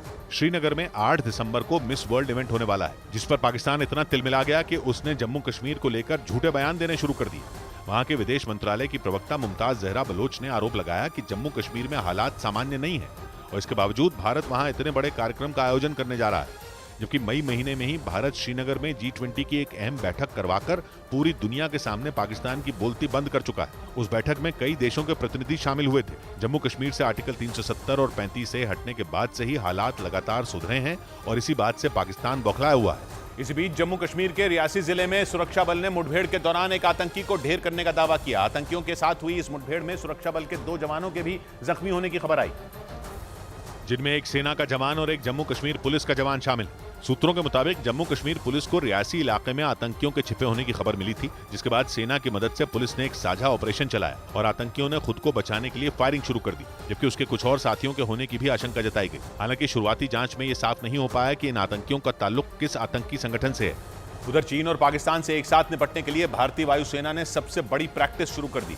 इसे त्रिशूल अभ्यास नाम दिया गया, जिसके तहत 14 सितंबर तक वायुसेना जंग की तैयारी करेगी और युद्ध के इस सबसे बड़े अभ्यास में वायुसेना ने अपनी पूरी ताकत दिखाई। फाइटर जेट रफाल से लेकर सुखोई और मिराज का भी प्रदर्शन किया गया। इस दौरान वायुसेना के पायलटों ने आसमान में ही लड़ाकू विमानों में ईंधन भरने की प्रैक्टिस की। 14 सितंबर तक चलने वाली इस ड्रिल में फाइटर जेट के साथ चिनूक, मी-17 और अपाचे हेलीकॉप्टरों ने भी अपना दम दिखाया। इसके अलावा वायुसेना के जवानों ने पैराशूट से जमीन पर उतरकर किसी भी ऑपरेशन को अंजाम देने की भी तैयारी की। इस अभ्यास में वेस्टर्न एयर कमांड में तैनात वायुसेना के पायलटों ने हिस्सा लिया। इस कमांड पर लद्दाख, हिमाचल प्रदेश, जम्मू कश्मीर और पंजाब की सीमाओं की हिफाजत करने की जिम्मेदारी है, जिसका मतलब है कि चीन और पाकिस्तान से एक साथ निपटने में इस तरह की ड्रिल से वायुसेना की ताकत कई गुना बढ़ जाएगी। इधर एशिया कप क्रिकेट के बचे हुए मैचों को अपने देश में कराने के लिए पाकिस्तान ने एशियन क्रिकेट काउंसिल के अध्यक्ष जय शाह से गुहार लगाई। श्रीलंका में लगातार हो रही बारिश की वजह से कई मैचों के रद्द होने की आशंका है और इसलिए पाकिस्तान इस फिराक में है कि वो बारिश का हवाला देकर एशिया कप के बाकी बचे मैचों की मेजबानी कर ले। वैसे भी पाकिस्तान क्रिकेट बोर्ड की हालत उसके देश की ही तरह बेहद खराब है। उसके पास फंड की भारी कमी है। ऐसे में वो श्रीलंका में हो रही बारिश को मौके की तरह देख रहा है और इसीलिए वो एशियन क्रिकेट काउंसिल के अध्यक्ष जय शाह के आगे गिड़गिड़ाने लगा ताकि श्रीलंका में होने वाले अगले सभी मैच पाकिस्तान में शिफ्ट कर दिए जाएं। श्रीलंका में लगातार हो रही बारिश का असर 2 दिन पहले कैंडी में हुए भारत पाकिस्तान मैच पर पड़ा था। उस मैच में दूसरी पारी का खेल ही नहीं हो सका, जिसके बाद Asian cricket council Asia cup के सुपर 4 चरण के मैचों का वेन्यू बदलने पर विचार करने लगी, क्योंकि कोलंबो में जहां बाढ़ जैसे हालात हैं तो दूसरे शहरों में भी बारिश रुकने का नाम नहीं ले रही। इस बीच दिल्ली के पास यूपी के गाजियाबाद में पिंकी गुप्ता नाम की एक लड़की की आत्महत्या के मामले में एक मुस्लिम लड़के पर उसे खुदकुशी के लिए उकसाने का आरोप लगा, जिसके बाद पुलिस ने आरोपी लड़के को गिरफ्तार कर लिया। क्योंकि पिंकी के परिवार ने आरोप लगाया कि शाकिब ने सोशल मीडिया के जरिए हिंदू बनकर उनकी बेटी से दोस्ती की, लेकिन बाद में जब सच्चाई पिंकी के सामने आई तो वो टूट गई। अपने साथ हुए धोखे को वो नहीं सह सकी। परिवार ने यह भी आरोप लगाया कि आरोपी ने अपने शादीशुदा होने की बात भी पिंकी से छुपाई थी। वरनी नाम पता था, बाद में पता लगा साकिब खान है और ऊपर से वो मैरिड भी है। पिंकी के परिवार वालों की शिकायत के बाद पुलिस ने आरोपी के खिलाफ मुकदमा दर्ज कर उसे गिरफ्तार कर लिया। हमें तहरीर प्राप्त हुई है, उसमें उस लड़के का उल्लेख है और उसके खिलाफ मुकदमा पंजीकृत कर लिया गया। पुलिस के मुताबिक उन्हें एक सुसाइड नोट भी मिला, जिसके हिसाब से वो लड़की धर्म बदलने को भी तैयार थी। लड़की के सोशल मीडिया अकाउंट से ऐसी कई तस्वीरें भी सामने आई जिनमें वो हिजाब पहने हुए नजर आई। इधर उत्तर प्रदेश के अयोध्या में सरयू एक्सप्रेस ट्रेन के अंदर जख्मी हालत में मिली एक महिला सिपाही का वीडियो वायरल होने के बाद इलाहाबाद हाईकोर्ट भड़क गई। पुलिस के मुताबिक 30 अगस्त को वो महिला सिपाही सुल्तानपुर से अयोध्या ड्यूटी के लिए जा रही थी, लेकिन वो बुरी जख्मी हालत में ट्रेन के एक डिब्बे में मिली, जिसका एक वीडियो सोशल मीडिया पर वायरल हो गया, जिस पर नाराजगी जाहिर करते हुए कोर्ट ने रेलवे पुलिस और उत्तर प्रदेश पुलिस से महिलाओं की सुरक्षा पर सवाल किए और दोषियों को जल्द से जल्द पकड़ने का आदेश दिया। हाईकोर्ट ने इस मामले में संज्ञान लेते हुए एक रोज पहले रात 12 बजे सुनवाई की, जिसके लिए हाईकोर्ट की चीफ जस्टिस के घर पर स्पेशल बेंच बिठाई गई, जहां सुनवाई के दौरान रेलवे और उत्तर प्रदेश सरकार से महिलाओं की सुरक्षा पर सवाल किए गए। गंभीर रूप से घायल उस महिला सिपाही को अयोध्या से लखनऊ के KGMU भेज दिया गया। महिला सिपाही के गैंगरेप की खबरों को GRP ने गलत बताया। किसी भी प्रकार के सेक्सुअल असॉल्ट की पुष्टि नहीं हुई है। इस मामले की जांच के लिए उत्तर प्रदेश पुलिस के साथ ही रेलवे पुलिस ने भी अलग अलग टीमें लगा दी ताकि आरोपियों को जल्द गिरफ्तार किया जा सके। इस बीच उत्तर प्रदेश के बाराबंकी में एक इमारत ढहने से दर्दनाक हादसा हो गया, जिसके मलबे में दबने की वजह से 2 लोगों की मौत हो गई, जबकि कई लोग बुरी तरह जख्मी हो गए। वहीं इस हादसे के बाद का डरा देने वाला एक वीडियो भी सामने आया, जिसमें कई मकानों के बीच मलबे का बड़ा ढेर दिखाई दिया, क्योंकि यूपी के बाराबंकी में 3 मंजिला इमारत भरभराकर गिरी और धराशायी होते ही मलबे में तब्दील हो गई, जिससे उस इमारत की छत कई हिस्सों में बंट गई, जबकि दीवारों की ईंटें टूटकर इधर उधर बिखर गईं, जिन्हें हटाने के लिए खुदाई करने वाली मशीनों की मदद ली गई। इस दर्दनाक हादसे के बाद वहां चीख पुकार मच गई, क्योंकि हादसे के वक्त कई लोग उस इमारत में मौजूद थे। वहीं इसकी जानकारी मिलते ही पुलिस, दमकल विभाग और SDRF के जवान वहां पहुंचे और रेस्क्यू ऑपरेशन चलाया गया। स्थानीय लोगों के सहयोग से और हमारी फायर सर्विस की जो गाड़ियां थी वो सभी लग करके 12 लोगों को उसमें से निकाला गया। मलबे में दब जाने की वजह से 2 लोगों की जान चली गई, जबकि कई लोग गंभीर रूप से घायल हो गए, जिन्हें इलाज के लिए अस्पताल में भर्ती कराया गया। उधर पाकिस्तान की नौसेना का एक हेलीकॉप्टर भीषण हादसे का शिकार हो गया, जिसमें 2 पायलट समेत 3 लोगों की मौत हो गई। यह हादसा बलूचिस्तान में ग्वादर के पास हुआ, जिसका दहशत से भर देने वाला एक वीडियो भी सामने आया, जिसमें हादसे से कुछ देर पहले पाकिस्तान की नौसेना का हेलीकॉप्टर काफी देर तक ऊपर तेजी से घूमता दिखाई दिया, लेकिन थोड़ी ही देर बाद वो हेलीकॉप्टर क्रैश होकर नीचे गिर गया, जिसके बाद वहां जोरदार धमाका हुआ और आग लग गई, क्योंकि वहां से कुछ तस्वीरें सामने आईं, जिनमें भीषण धमाके के बाद काले धुएं का गुबार ऊपर की ओर उठता नजर आया। बताया गया कि ट्रेनिंग के लिए नौसेना के उस हेलीकॉप्टर ने उड़ान भरी थी, लेकिन तकनीकी खराबी आ जाने की वजह से बलूचिस्तान में ग्वादर के पास वो हादसे का शिकार हो गया, जिसमें 2 पायलट समेत 3 लोगों की जान चली गई। इस बीच पाकिस्तान के पंजाब प्रांत से दिल दहला देने वाला एक मामला सामने आया। वहां अवैध संबंध के शक में एक शख्स ने अपनी पत्नी की पत्थर मारकर हत्या कर दी। पुलिस के मुताबिक हत्या से पहले आरोपी शख्स ने अपने 2 भाइयों से साथ मिलकर उस महिला को बेरहमी से पीटा और फिर पेड़ से बांधकर उस पर डंडे बरसाए, बाद में पत्थर मारकर उसकी हत्या कर दी। पाकिस्तान के पंजाब प्रांत की पुलिस के मुताबिक उस महिला की उम्र करीब 20 साल थी। उसके पति को उस पर अवैध संबंध का शक था, जिसकी वजह से उसने अपने 2 भाइयों के साथ मिलकर उस महिला को मौत के घाट उतार दिया और हत्या को अंजाम देकर वो तीनों वहां से फरार हो गए, जिनकी तलाश में पुलिस की एक टीम को लगा दिया गया। और पाकिस्तान में किडनी की बीमारी से जूझ रही एक हिंदू लड़की का गैंगरेप किया गया। गैंगरेप का आरोप उसका इलाज करने वाले डॉक्टर और अस्पताल के एक कर्मचारी पर लगा। मीडिया रिपोर्ट के मुताबिक लड़की इलाज के लिए एक निजी अस्पताल पहुंची थी, लेकिन आरोप है कि डॉक्टर और अस्पताल में काम करने वाले एक आदमी ने उसे नशीला पदार्थ खिलाकर उसका रेप किया, जिसके बाद उसकी हालत और ज्यादा बिगड़ गई। बाद में लड़की को गंभीर हालत में पाकिस्तान में मौजूद हैदराबाद में दूसरे अस्पताल भेज दिया गया। इस दौरान सोशल मीडिया प्लेटफॉर्म ट्विटर पर एक वीडियो वायरल हुआ। दावा किया गया कि ये वीडियो पीड़ित लड़की का है, जिसमें वो पूरी घटना को बयां करती दिखाई दी। मीडिया रिपोर्ट के मुताबिक पीड़ित लड़की के घर वालों ने आरोपियों के खिलाफ पुलिस में केस दर्ज करा दिया। हालांकि आरोपी डॉक्टर और अस्पताल का कर्मचारी मौके का फायदा उठाकर अस्पताल से फरार हो गए। उधर पाकिस्तान में पूर्व क्रिकेटर वसीम अकरम के ट्वीट के बाद कराची की सड़कों पर घूमने वाले शेर को चिड़ियाघर में भेज दिया गया। करीब 1 हफ्ते से वो शेर गाड़ी से निकलकर वहां के सड़कों पर घूम रहा था, जिससे लोग बुरी तरह डरे हुए थे। बीते 1 हफ्ते से उस शेर ने कराची के पौश इलाकों में दहशत मचा रखी थी। इसके नीचे ये बेसमेंट में शेर है, पार्किंग में इनकी। पिछले हफ्ते कराची से आए एक वीडियो में वो शेर सड़क पर तेजी से दौड़ते हुए वहां खड़े एक शख्स पर हमला करता दिखा, जिसके बाद वहां चीख पुकार मच गई थी। हालांकि इस हमले में उस शख्स की जान बाल बाल बच गई थी। शेर के हमले के उसी वीडियो को पूर्व क्रिकेटर वसीम अकरम ने अपने ट्विटर हैंडल से ट्वीट किया, जिसके बाद चिड़ियाघर के कर्मचारी और पाकिस्तान में वन विभाग के कर्मचारी शेर को पकड़ने में जुट गए और करीब 1 हफ्ते बाद चिड़ियाघर के कुछ कर्मचारी उस शेर को पकड़कर अपने साथ ले जाते दिखे। इस बीच पाकिस्तान में एक बार फिर अहमदिया मुसलमानों की मस्जिद पर भीड़ ने हमला कर दिया। इस हमले ने वहां अल्पसंख्यकों पर किए जा रहे जुल्म की पोल खोलकर रख दी। सोशल मीडिया पर हमले के कई वीडियो भी वायरल किए गए, जिसमें एक वीडियो में कई लोग एक मस्जिद के ऊपर चढ़े दिखाई दिए। इस दौरान उनके हाथों में हथौड़े भी दिखे, जिनसे वो उस मस्जिद के गुंबदों को तोड़ते दिखे और उस मस्जिद के नीचे खड़े लोग नारेबाजी करते दिखाई दिए। सोशल मीडिया पर वो मस्जिद कराची शहर के सदर इलाके की बताई गई और दावा किया गया कि उसमें अहमदिया समुदाय के मुसलमान इबादत करते हैं। पाकिस्तान में अहमदिया मुसलमान लगातार निशाने पर है। ऐसा इसलिए क्योंकि पाकिस्तान के कानून में अहमदिया समुदाय को मुसलमान नहीं माना जाता और उन्हें धार्मिक स्थल बनाने की भी इजाजत नहीं है। उधर तालिबान ने पाकिस्तान में मौजूद अपने नागरिकों के नाम एक एडवाइजरी जारी कर दी। तालिबान ने अफगानिस्तान के नागरिकों से अपनी सुरक्षा के लिए सावधान रहने की अपील की और एडवाइजरी में साफ कहा कि पाकिस्तान में रहना उनके लिए खतरनाक हो सकता है। खासतौर पर पाकिस्तान में आए दिन होने वाले आतंकी हमलों को इसकी वजह बताया गया। पाकिस्तान में पिछले कुछ महीनों में आतंकी संगठनों के ताबड़तोड़ हमले लोगों की सुरक्षा के लिए खतरा बने हुए हैं, लेकिन तालिबान की एडवाइजरी ने लोगों को हैरान कर दिया। अफगानिस्तान के नागरिकों को सलाह दी गई है कि वो पाकिस्तान से जल्दी निकल जाएं और अगर नहीं निकल सकते तो खुले में निकलने से बचें। तालिबान की तरफ से जारी की गई एडवाइजरी के दो मतलब निकाले जा रहे हैं। पहला तो ये कि वहां आतंकी कोई बड़ा हमला करने की योजना बना रहे हैं, दूसरी तरफ उसकी कोशिश अफगानिस्तान को पाकिस्तान से ज्यादा सुरक्षित मुल्क दिखाने की भी हो सकती है। और पाकिस्तान को उस वक्त भारी फजीहत का सामना करना पड़ा जब उसके पक्के दोस्त सऊदी अरब के क्राउन प्रिंस ने इस्लामाबाद पहुंचने से इनकार कर दिया।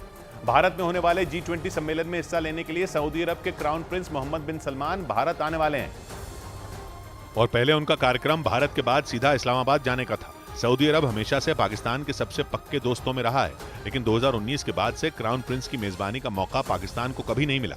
इस बार वो क्राउन प्रिंस की मेहमान नवाजी की तैयारियों में लगा था। कंगाली के दौर से गुजर रहे पाकिस्तान को क्राउन प्रिंस के दौरे से आस लगी थी, लेकिन ऐन वक्त पर क्राउन प्रिंस ने पाकिस्तान जाने का कार्यक्रम रद्द कर दिया। पाकिस्तान की फजीहत की सबसे बड़ी वजह तो यह है कि सऊदी क्राउन प्रिंस ने दौरा रद्द करने की वजह तक नहीं बताई। माना जा रहा है कि सऊदी अरब भी पाकिस्तान की मदद करते करते थक चुका है और अब उसे खैरात न देने का मन बना चुका है। इधर कारोबारी हफ्ते के पहले दिन शेयर बाजार में तेजी छाई रही और बाजार बढ़त के साथ बंद हुआ। सेंसेक्स और निफ्टी दोनों ही हरे निशान पर बने रहे और बाजार बंद होने के वक्त बॉम्बे स्टॉक एक्सचेंज का सेंसेक्स 240 अंक चढ़कर 65,628 पर पहुंच गया, जबकि नेशनल स्टॉक एक्सचेंज का निफ्टी 93 अंक चढ़कर 19,528 पर बंद हुआ। इस दौरान real estate, metal, power, IT और कमोडिटी सेक्टर के शेयर सबसे ज्यादा मुनाफे में रहे। उधर यूक्रेन ने काला सागर के किनारे पर रूसी फौज की एक नाव पर हमले का हैरान कर देने वाला एक वीडियो जारी किया। यूक्रेन के रक्षा मंत्रालय के मुताबिक उनके सैनिकों ने खैरसोन के करीब उस नाव को निशाना बनाया और इस हमले में रूस के 6 सैनिकों को मार गिराया। और हमले का जो वीडियो जारी किया गया उसमें समंदर के किनारे पर वो नाव नजर आई, जबकि इस दौरान कुछ सैनिक तट पर दिखे। इसी बीच एक सैनिक उस नाव पर चढ़ने के लिए आगे बढ़ा, लेकिन तभी नाव पर हमला हो गया। आसमान से बारूद गिराए जाने के बाद इतना जोरदार धमाका हुआ कि उस नाव के चिथड़े उड़ गए। जो सैनिक नाव पर चढ़ने जा रहा था वो विस्फोट के बाद वहीं जमीन पर गिर गया। यूक्रेन के रक्षा मंत्रालय के मुताबिक रूस की उस नाव को खैरसोन के करीब काला सागर के किनारे तबाह कर दिया गया और दावा किया गया कि यूक्रेन के इस ड्रोन हमले में रूस के 6 सैनिकों की मौत हो गई और 2 बुरी तरह घायल हो गए। इस बीच बेलारूस में रूस समेत 5 देशों की सेनाओं ने बड़ी ड्रिल करी। बताया गया कि ये मिलिट्री ड्रिल CSTO यानी कलेक्टिव सिक्योरिटी ट्रीटी ऑर्गेनाइजेशन के 5 देशों ने की, जिसमें रूस, बेलारूस, कजाकिस्तान, ताजिकिस्तान और किर्गिस्तान शामिल है, जिसका एक वीडियो भी जारी किया गया, जिसमें 5 देशों की सेना बेलारूस में अपनी ताकत दिखाती नजर आई। इस दौरान फौज लड़ाकू विमानों के जरिए पलक झपकते ही दुश्मन के ठिकानों को तबाह करने का अभ्यास करती दिखी, जबकि हवा में मार करने वाली घातक मिसाइलों, शक्तिशाली टैंकों और खतरनाक हथियारों के जरिए सेना ने अपनी तैयारियों को भी परखा। बताया गया कि CSTO यानी कलेक्टिव सिक्योरिटी ट्रीटी ऑर्गेनाइजेशन के 5 देशों ने यह मिलिट्री ड्रिल की, जिसमें रूस, बेलारूस, कजाकिस्तान, ताजिकिस्तान और किर्गिस्तान की फौज शामिल हुई। वहीं उन देशों के संयुक्त सैन्य अभ्यास को कॉम्बैट ब्रदरहुड 2023 नाम दिया गया। उधर रूस के राष्ट्रपति पुतिन और तुर्की के राष्ट्रपति एर्दोगान की मुलाकात से पहले रूस ने ओदेसा पर बड़ा हमला कर दिया। ये दावा यूक्रेन की सेना ने किया और जानकारी दी कि ओदेसा में रूस ने 1-2 नहीं बल्कि 25 ड्रोन से हमला किया, जिन्होंने पुतिन और एर्दोगान की मुलाकात से कुछ घंटे पहले ओदेसा को दहला कर रख दिया, क्योंकि यूक्रेन की आर्मी ने दावा किया कि रूस ने ओदेसा पर 25 शाहिद ड्रोन से हमला किया, यानी उन्हीं ड्रोन से जो कुछ महीने पहले यूक्रेन की राजधानी कीव पर कहर बनकर बरसे थे। यूक्रेन की ओर से सबूत के तौर पर एक तस्वीर भी शेयर की गई और जानकारी दी गई कि हमले में ओदेसा के बंदरगाह में काम करने वाले 2 कर्मचारी घायल हो गए। रूस का ओदेसा शहर काला सागर के किनारे बसा है। रूस के राष्ट्रपति पुतिन और तुर्की के राष्ट्रपति एर्दोगान की मुलाकात भी काला सागर में बने रिजॉर्ट में ही होने वाली थी और ऐसे वक्त में यूक्रेन ने ओदेसा पर रूस की ओर से ड्रोन अटैक का दावा कर डाला। इधर राजस्थान के झुंझुनू से दिल दहला देने वाला एक वीडियो सामने आया, जिसमें एक कार और एक मोटरसाइकिल की जोरदार भिड़ंत होती दिखाई दी। घटना उस वक्त हुई जब वो कार रॉन्ग साइड से जा रही थी और तभी सामने से आ रही उस मोटरसाइकिल की उससे जोरदार टक्कर हो गई। इस घटना का जो वीडियो सामने आया उसमें एक लड़का अपने घर की तरफ जाता नजर आया। इसी दौरान वो कार रॉन्ग साइड से आती दिखाई दी। जैसे ही वो सड़क के बीचों बीच पहुंची, सामने से आ रही उस मोटरसाइकिल से उसकी जोरदार टक्कर हो गई। इसके बाद जो हुआ, ब्रेक के बाद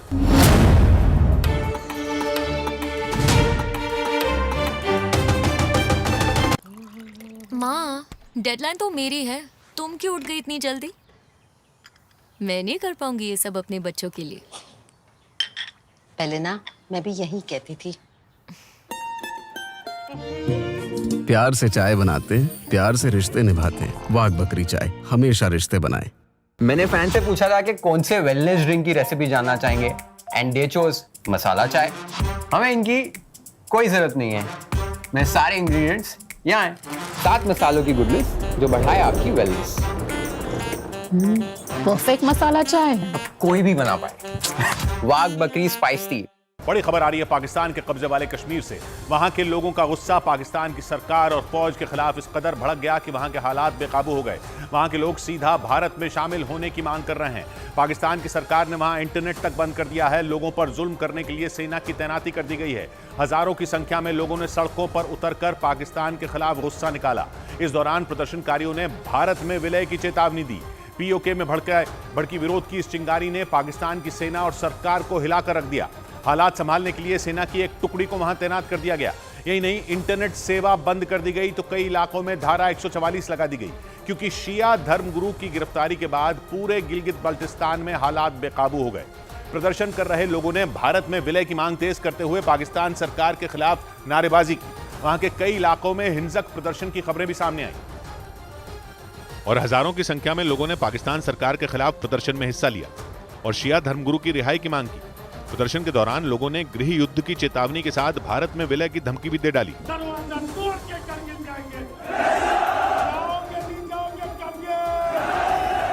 सुलगते गिलगित बाल्टिस्तान की इन तस्वीरों ने पाकिस्तान की सरकार और सेना को हिलाकर रख दिया। हालात को संभालने के लिए पाकिस्तानी सेना की एक टुकड़ी को वहां भेज दिया गया, जिसका एक वीडियो भी सामने आया जिसमें पाकिस्तानी सेना की गाड़ियां इमरजेंसी सायरन बजाते हुए गुजरती दिखी। 10 दिन पहले शिया धर्मगुरु आगा बाकिर अल हुसैनी को विवादास्पद टिप्पणी के आरोप में गिरफ्तार किया गया था, जिसके बाद गिलगित बाल्टिस्तान के कई इलाकों में विरोध की आग भड़क गई। सड़क पर उतरे लोगों ने पाकिस्तान पर शिया समुदाय पर अत्याचार करने का आरोप भी लगाया और खुलेआम भारत में विलय यानी शामिल होने की चेतावनी पाकिस्तान सरकार को दे डाली। गिलगित बाल्टिस्तान के अलग अलग इलाकों में प्रदर्शन की तस्वीरों ने पाकिस्तान सरकार की टेंशन बढ़ा दी, क्योंकि पाकिस्तान के कब्जे वाले कश्मीर के लोग बीते 10 दिन से पाकिस्तान सरकार पर अत्याचार करने का आरोप लगाकर भारत में शामिल होने की धमकी दे रहे हैं और पाकिस्तान की सेना और सेना प्रमुख आसिम मुनीर के खिलाफ नारेबाजी की। मुर्दाबाद। गिलगित बाल्टिस्तान में पाकिस्तान सरकार और सेना पर भड़के लोगों ने काराकोरम हाईवे को खोलने की मांग की। वहां के स्कर्दू शहर में प्रदर्शन के बाद इसे बंद कर दिया गया था। ये हाईवे पाकिस्तान के कब्जे वाले कश्मीर के गिलगित बल्टिस्तान को चीन से जोड़ता है। यहाँ रहने वाले ज्यादातर शिया समुदाय के लोगों ने आरोप लगाया कि पाकिस्तान सरकार उनके साथ सौतेला व्यवहार करती है। शिया धर्मगुरु की गिरफ्तारी के बाद भड़की हिंसा के बाद पाकिस्तान और सुन्नी समुदाय के खिलाफ इनका गुस्सा और ज्यादा भड़क गया और किसी भी हालत में गिलगित बाल्टिस्तान के लोग भारत में मिलना चाहते हैं, लेकिन प्रदर्शनकारियों को रोकने के लिए पाकिस्तान सरकार ने भी पूरा दम लगा दिया। गिलगित बाल्टिस्तान के कई इलाकों में सख्त पहरा लगा दिया गया। भारी संख्या में सैनिकों को तैनात करने के बाद पाकिस्तानी सेना ने सख्ती बढ़ा दी, क्योंकि वहां से प्रदर्शन की जो तस्वीरें सामने आई उन्होंने पूरे पाकिस्तान को हिलाकर रख दिया।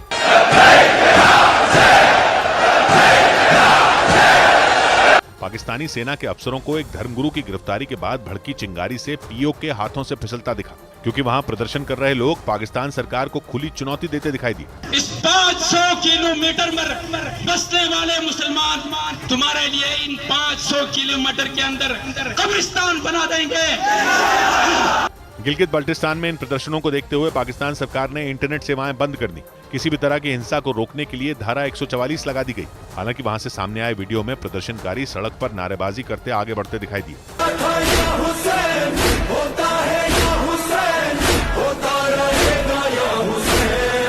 जिसके बाद गिलगित बाल्टिस्तान में तैनात सेना ने पूरे इलाके को छावनी में तब्दील कर दिया। बड़ी खबर आ रही है सीरिया से। वहां अरब जनजातियों के संगठन देर अज़-ज़ोर ने सीरिया की सरकार के खिलाफ विद्रोह कर दिया। इस संगठन से जुड़े लड़ाकों ने अमेरिका के समर्थन वाले एसडीएफ यानी सीरियन डेमोक्रेटिक फोर्सेस पर जोरदार हमले किए, जिससे सीरिया का अलेप्पो प्रांत थर्रा गया। ये पूरा बवाल तब शुरू हुआ जब एक रोज पहले इस संगठन के प्रमुख को ड्रग्स तस्करी के आरोप में एसडीएफ ने गिरफ्तार कर लिया। इसी बात से नाराज अरब जनजातियों के इस संगठन ने एसडीएफ पर ताबड़तोड़ हमले शुरू कर दिए, जिसकी वजह से सीरिया का अलेप्पो प्रांत दहल गया। मतलब अरब जनजातियों के संगठन देर अज़-ज़ोर के विद्रोह के बाद गृह युद्ध से जूझ रहा सीरिया एक बार फिर सुलग उठा। अपने संगठन की चीफ की रिहाई की मांग करते हुए इसके लड़ाकों ने अलेप्पो समेत कई शहरों में एसडीएफ पर जोरदार हमले किए, जिसके कई वीडियो भी सामने आए, जिनमें अरब जनजातियों के संगठन देर अज़-ज़ोर के हथियारबंद लड़ाके एसडीएफ के लड़ाकों पर ताबड़तोड़ गोलियां चलाते दिखाई दिए। इसी तरह के एक दूसरे वीडियो में कुछ लड़ाके रॉकेट लॉन्चर छोड़ते और दुश्मनों पर गोलियों की बौछार करते नजर आए। पश्चिम एशिया के देश कतर के टीवी चैनल अल जजीरा ने दावा किया कि अरब जनजातियों के संगठन देर जोर के लड़ाकों ने अलेप्पो प्रांत के अलावा इदलिब प्रांत में भी हमला बोला। वहां से जो तस्वीरें सामने आई उनमें कई गाड़ियां जलती दिखाई दी। हालांकि दावा किया गया कि बाद में रूसी सेना के हवाई हमलों के बाद इस संगठन के लड़ाकों को कई इलाकों से पीछे खदेड़ दिया गया।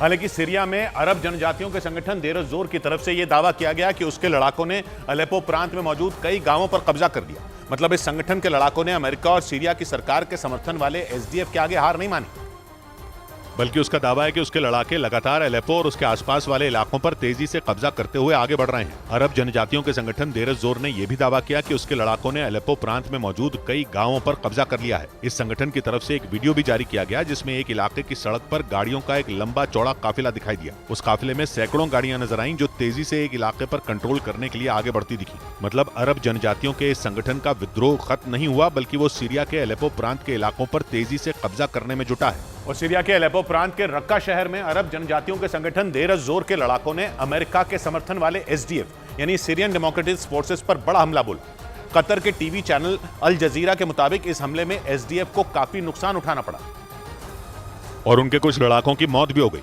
सीरिया के रक्का शहर से हमले की जो तस्वीरें सामने आई उनमें देर जोर संगठन के लड़ाके खतरनाक हथियारों से ताबड़तोड़ फायरिंग करते दिखाई दिए। पश्चिम एशिया के देश कतर के टीवी चैनल अल जजीरा ने दावा किया कि इस हमले में एसडीएफ को काफी नुकसान हुआ, जबकि अरब जनजातियों के इस संगठन की तरफ से यह दावा किया गया कि उसके हमले की वजह से एसडीएफ रक्का के कुछ इलाकों से हटने के लिए मजबूर हो गया। रक्का शहर सीरिया के अलेप्पो प्रांत में मौजूद है, जहां के कई इलाकों पर इस संगठन ने कब्जा करने का दावा कर दिया। और अमेरिका के समर्थन वाले एसडीएफ की मुश्किलें तब और बढ़ गईं जब सीरिया के विद्रोही भी देर जोर के समर्थन में आ गए। सीरिया की सरकार के खिलाफ विद्रोहियों ने न सिर्फ इस संगठन का समर्थन किया, बल्कि उनके लड़ाके एसडीएफ से लड़ने के लिए इदलिब से अलेप्पो प्रांत की तरफ कूच कर गए, जिसकी वजह से एसडीएफ की परेशानियां और बढ़ गईं, क्योंकि पहले से ही उसे अरब जनजातियों के संगठन देर जोर के लड़ाकों से निपटना पड़ रहा है और अब सीरिया के विद्रोहियों ने भी उसके खिलाफ मोर्चा संभाल लिया। सीरिया के इदलिब से एक वीडियो भी सामने आया जिसमें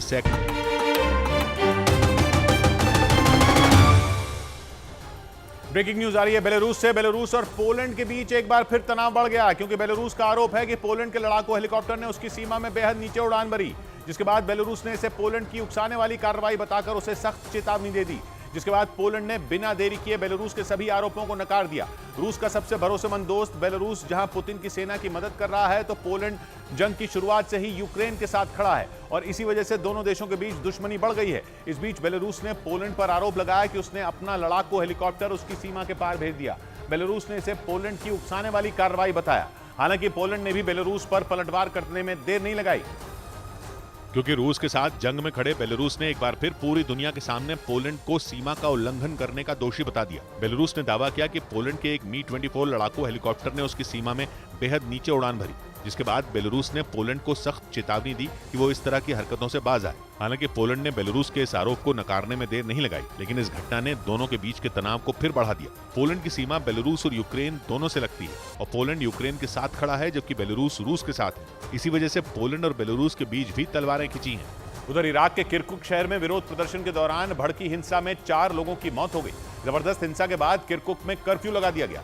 किरकुक में हिंसा की जड़ कुर्द समुदाय के संगठन कुर्दिस्तान डेमोक्रेटिक पार्टी का पुराना हेडक्वार्टर्स, जिसे 2017 में इराक की सेना ने अपना सैन्य बेस बना लिया था, लेकिन इराक की सरकार उसे फिर से कुर्दिस्तान डेमोक्रेटिक पार्टी को सौंपने का फैसला किया, जिस पर इराक के किरकुक शहर में रहने वाले अरब समुदाय के लोग ऐसा भड़के कि पूरा किरकुक शहर जल उठा।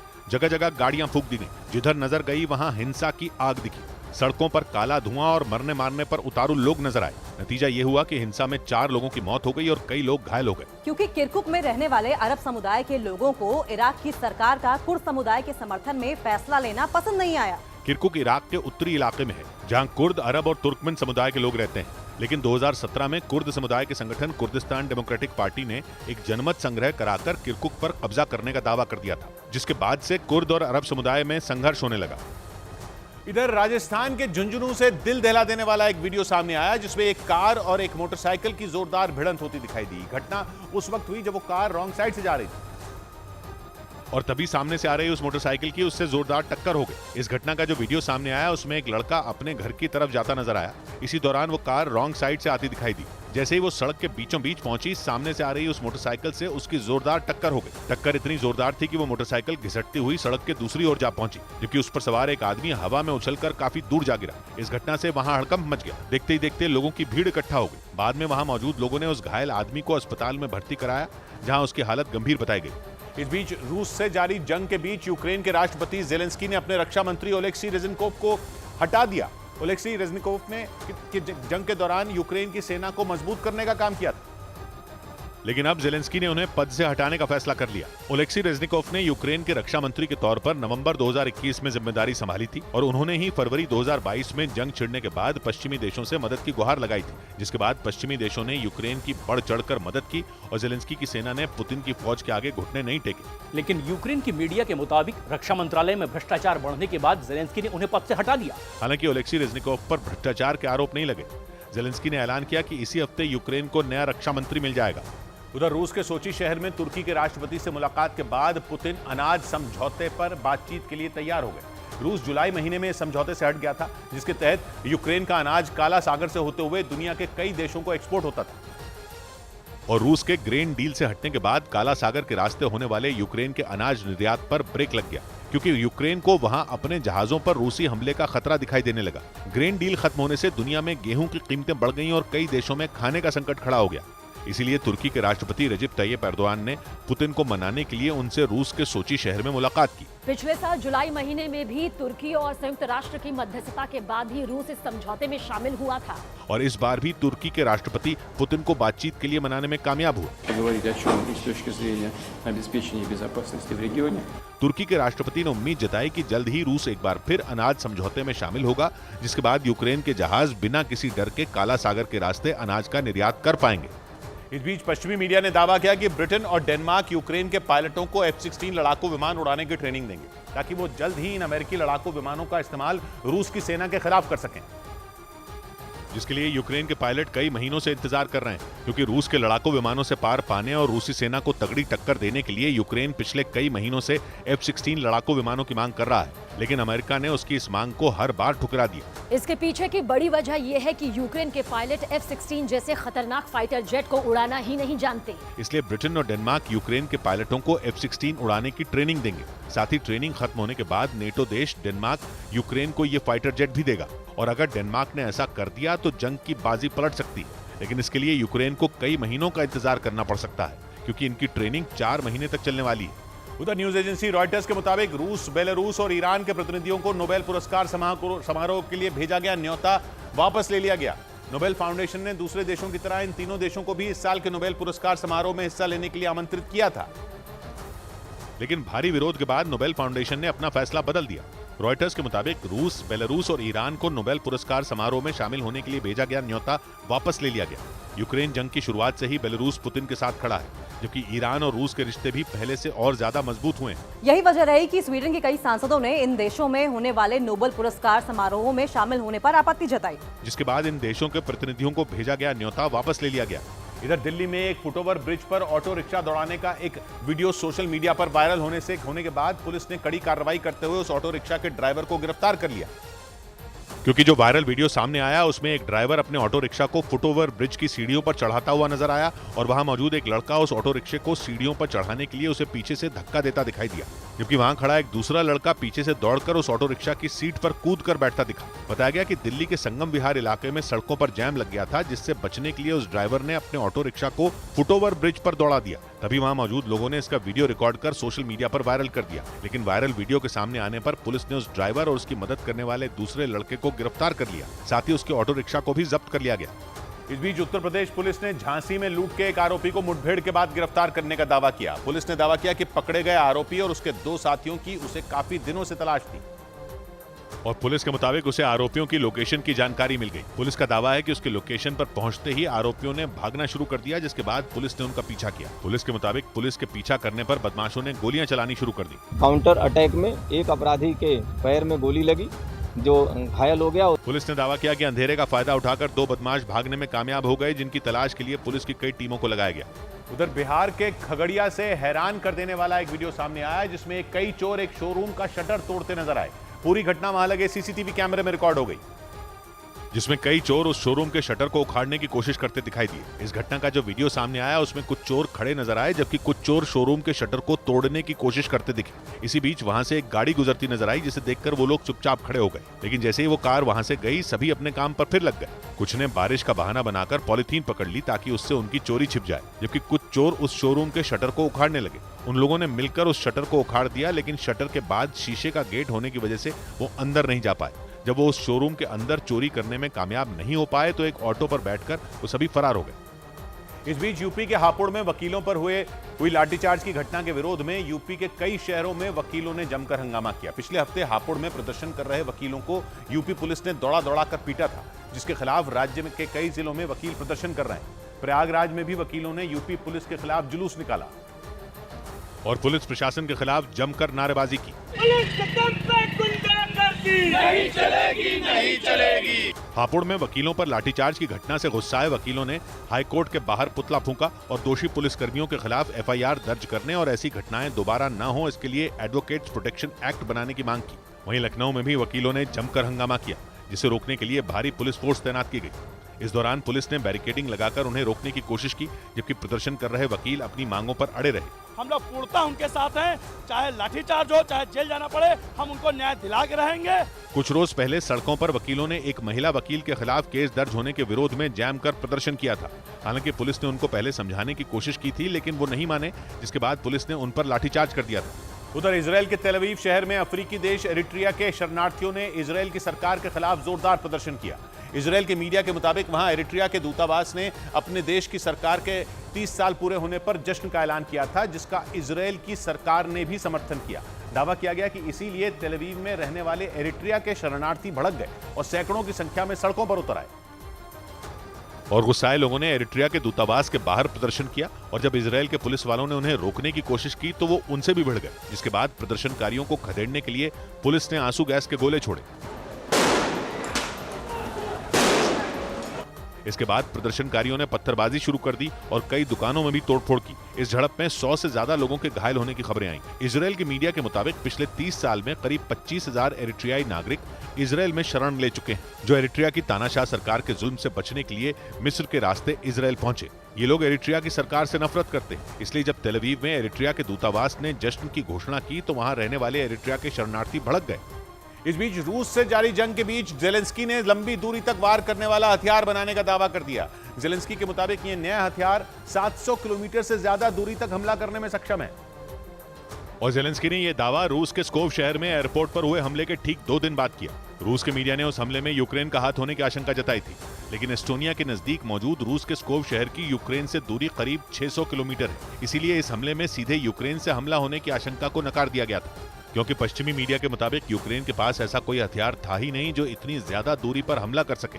लेकिन जेलेंस्की की लंबी दूरी के हथियार बनाने के दावे ने एक बार फिर उस हमले में यूक्रेन के हाथ होने की आशंका को हवा दे दी। इतना ही नहीं, दावा तो ये भी किया गया कि यूक्रेन के हाथ लंबी दूरी का हथियार लगने के बाद अब रूस की धरती पर हमलों की रफ्तार और तेज हो सकती है। इधर अमेरिका में राष्ट्रपति पद के उम्मीदवार विवेक रामास्वामी ने ताइवान पर अमेरिका की नीति स्पष्ट करने की मांग कर डाली। उन्होंने सीधे राष्ट्रपति बाइडेन को इस मामले पर जवाब देने के लिए कह दिया, क्योंकि भले ही अमेरिका ताइवान के साथ खड़ा है, लेकिन वो भी उसे एक देश का दर्जा नहीं देता। अमेरिका के मीडिया के मुताबिक इसीलिए विवेक रामास्वामी ने बाइडेन प्रशासन से ताइवान पर अमेरिका की नीति को स्पष्ट करने की मांग कर डाली। चीन वन चाइना पॉलिसी के तहत काम करता है, जिसके तहत वो ताइवान को अपना हिस्सा मानता है। इसीलिए बीते कुछ महीनों में ताइवान और चीन के बीच तनाव काफी ज्यादा बढ़ चुका है। हालांकि अमेरिका ताइवान के साथ मिलिट्री ड्रिल कर चीन को ये दिखाता रहता है कि ताइवान अकेला नहीं है। लेकिन जंग शुरू होने पर अमेरिका ताइवान की रक्षा करेगा या नहीं, विवेक रामास्वामी ने इस पर अमेरिका की नीति स्पष्ट करने की मांग कर डाली। उधर यूक्रेन के राष्ट्रपति जेलेंस्की के करीबी बताए जाने वाले एक बिजनेसमैन को धोखाधड़ी और मनी लॉन्ड्रिंग के आरोप में गिरफ्तार कर लिया गया। यूक्रेन के मीडिया के मुताबिक कोर्ट ने उन्हें इसी मामले में 2 महीने की सजा भी सुनाई, क्योंकि जो आरोप उन पर लगे वो काफी गंभीर बताए गए। यूक्रेन के मीडिया के मुताबिक जिस बिजनेसमैन को कोर्ट ने सजा सुनाई, उनकी गिनती राष्ट्रपति जेलेंस्की के करीबियों में की जाती और वो यूक्रेन की अमीरों की लिस्ट में काफी ऊपर आते हैं। लेकिन आरोप लगे कि उन्होंने धोखाधड़ी और मनी लॉन्ड्रिंग कर अवैध संपत्ति जुटाई, जिसकी भनक लगते ही पुलिस ने उन्हें गिरफ्तार कर लिया, जिसके बाद कोर्ट ने उन्हें 2 महीने की कैद की सजा सुनाई। इस बीच न्यूज एजेंसी रॉयटर्स के मुताबिक नेटो देश रोमानिया ने अपनी सीमा में रूसी ड्रोन गिरने के दावे को गलत बता दिया। यूक्रेन ने दावा किया कि उसके एक बंदरगाह पर ड्रोन हमले के दौरान रूसी सेना ने ड्रोन से रोमानिया को भी अपने निशाने पर लिया। और ड्रोन के जरिए हमला किया। नेटो का सदस्य देश रोमानिया यूक्रेन का पड़ोसी है और उसकी सीमा काला सागर से लगती है। यूक्रेन ने दावा किया कि जब पुतिन की सेना उसके उस बंदरगाह पर हमले कर रही थी तभी उसने रोमानिया पर भी ड्रोन से हमला किया। हालांकि यूक्रेन के दावे को रोमानिया ने गलत बता दिया। उसने साफ कर दिया कि रूस का कोई भी ड्रोन उसके यहां नहीं गिरा। उधर इंटरनेशनल स्पेस स्टेशन में अपने 6 महीने का मिशन पूरा करने के बाद 4 अंतरिक्ष यात्री धरती पर लौट आए। इन अंतरिक्ष यात्रियों में 2 अमेरिकी स्पेस एजेंसी नासा के वैज्ञानिक थे, जबकि रूस और यूएई के एक वैज्ञानिक थे जो सुबह सुबह अंतरिक्ष से धरती पर लौटे और उनकी धरती पर वापसी की रोमांचक तस्वीरें भी आईं, जिनमें चारों अंतरिक्ष यात्री एक साथ पैराशूट से धरती की ओर बढ़ते नजर आए और अटलांटिक महासागर में उतरे। चारों अंतरिक्ष यात्रियों की स्पेसएक्स कैप्सूल के अंदर बैठी हुई तस्वीर भी आई। यही नहीं, इस हैरान करने वाले वीडियो में दिखा कि कैसे चारों अंतरिक्ष यात्री कैप्सूल से अलग हुए और फिर पैराशूट खोलकर समंदर में लैंडिंग के लिए बढ़ने लगे। अंतरिक्ष यात्रा करवाने वाली अमेरिकी कंपनी स्पेसएक्स ने एक हफ्ते पहले इन यात्रियों की जगह लेने के लिए 4 अंतरिक्ष यात्रियों को स्पेस में भेजा था और इस महीने के अंत में क्रू में एक और बदलाव होगा। इस बीच मध्य अफ्रीकी देश कांगो में चीन के नागरिकों पर हमला करके उनकी गाड़ियों में भरा सोना लूट लिया गया। न्यूज एजेंसी रॉयटर्स के मुताबिक चीन के जिन नागरिकों पर हमला किया गया वो एक खदान से सोना निकालने का काम करते थे।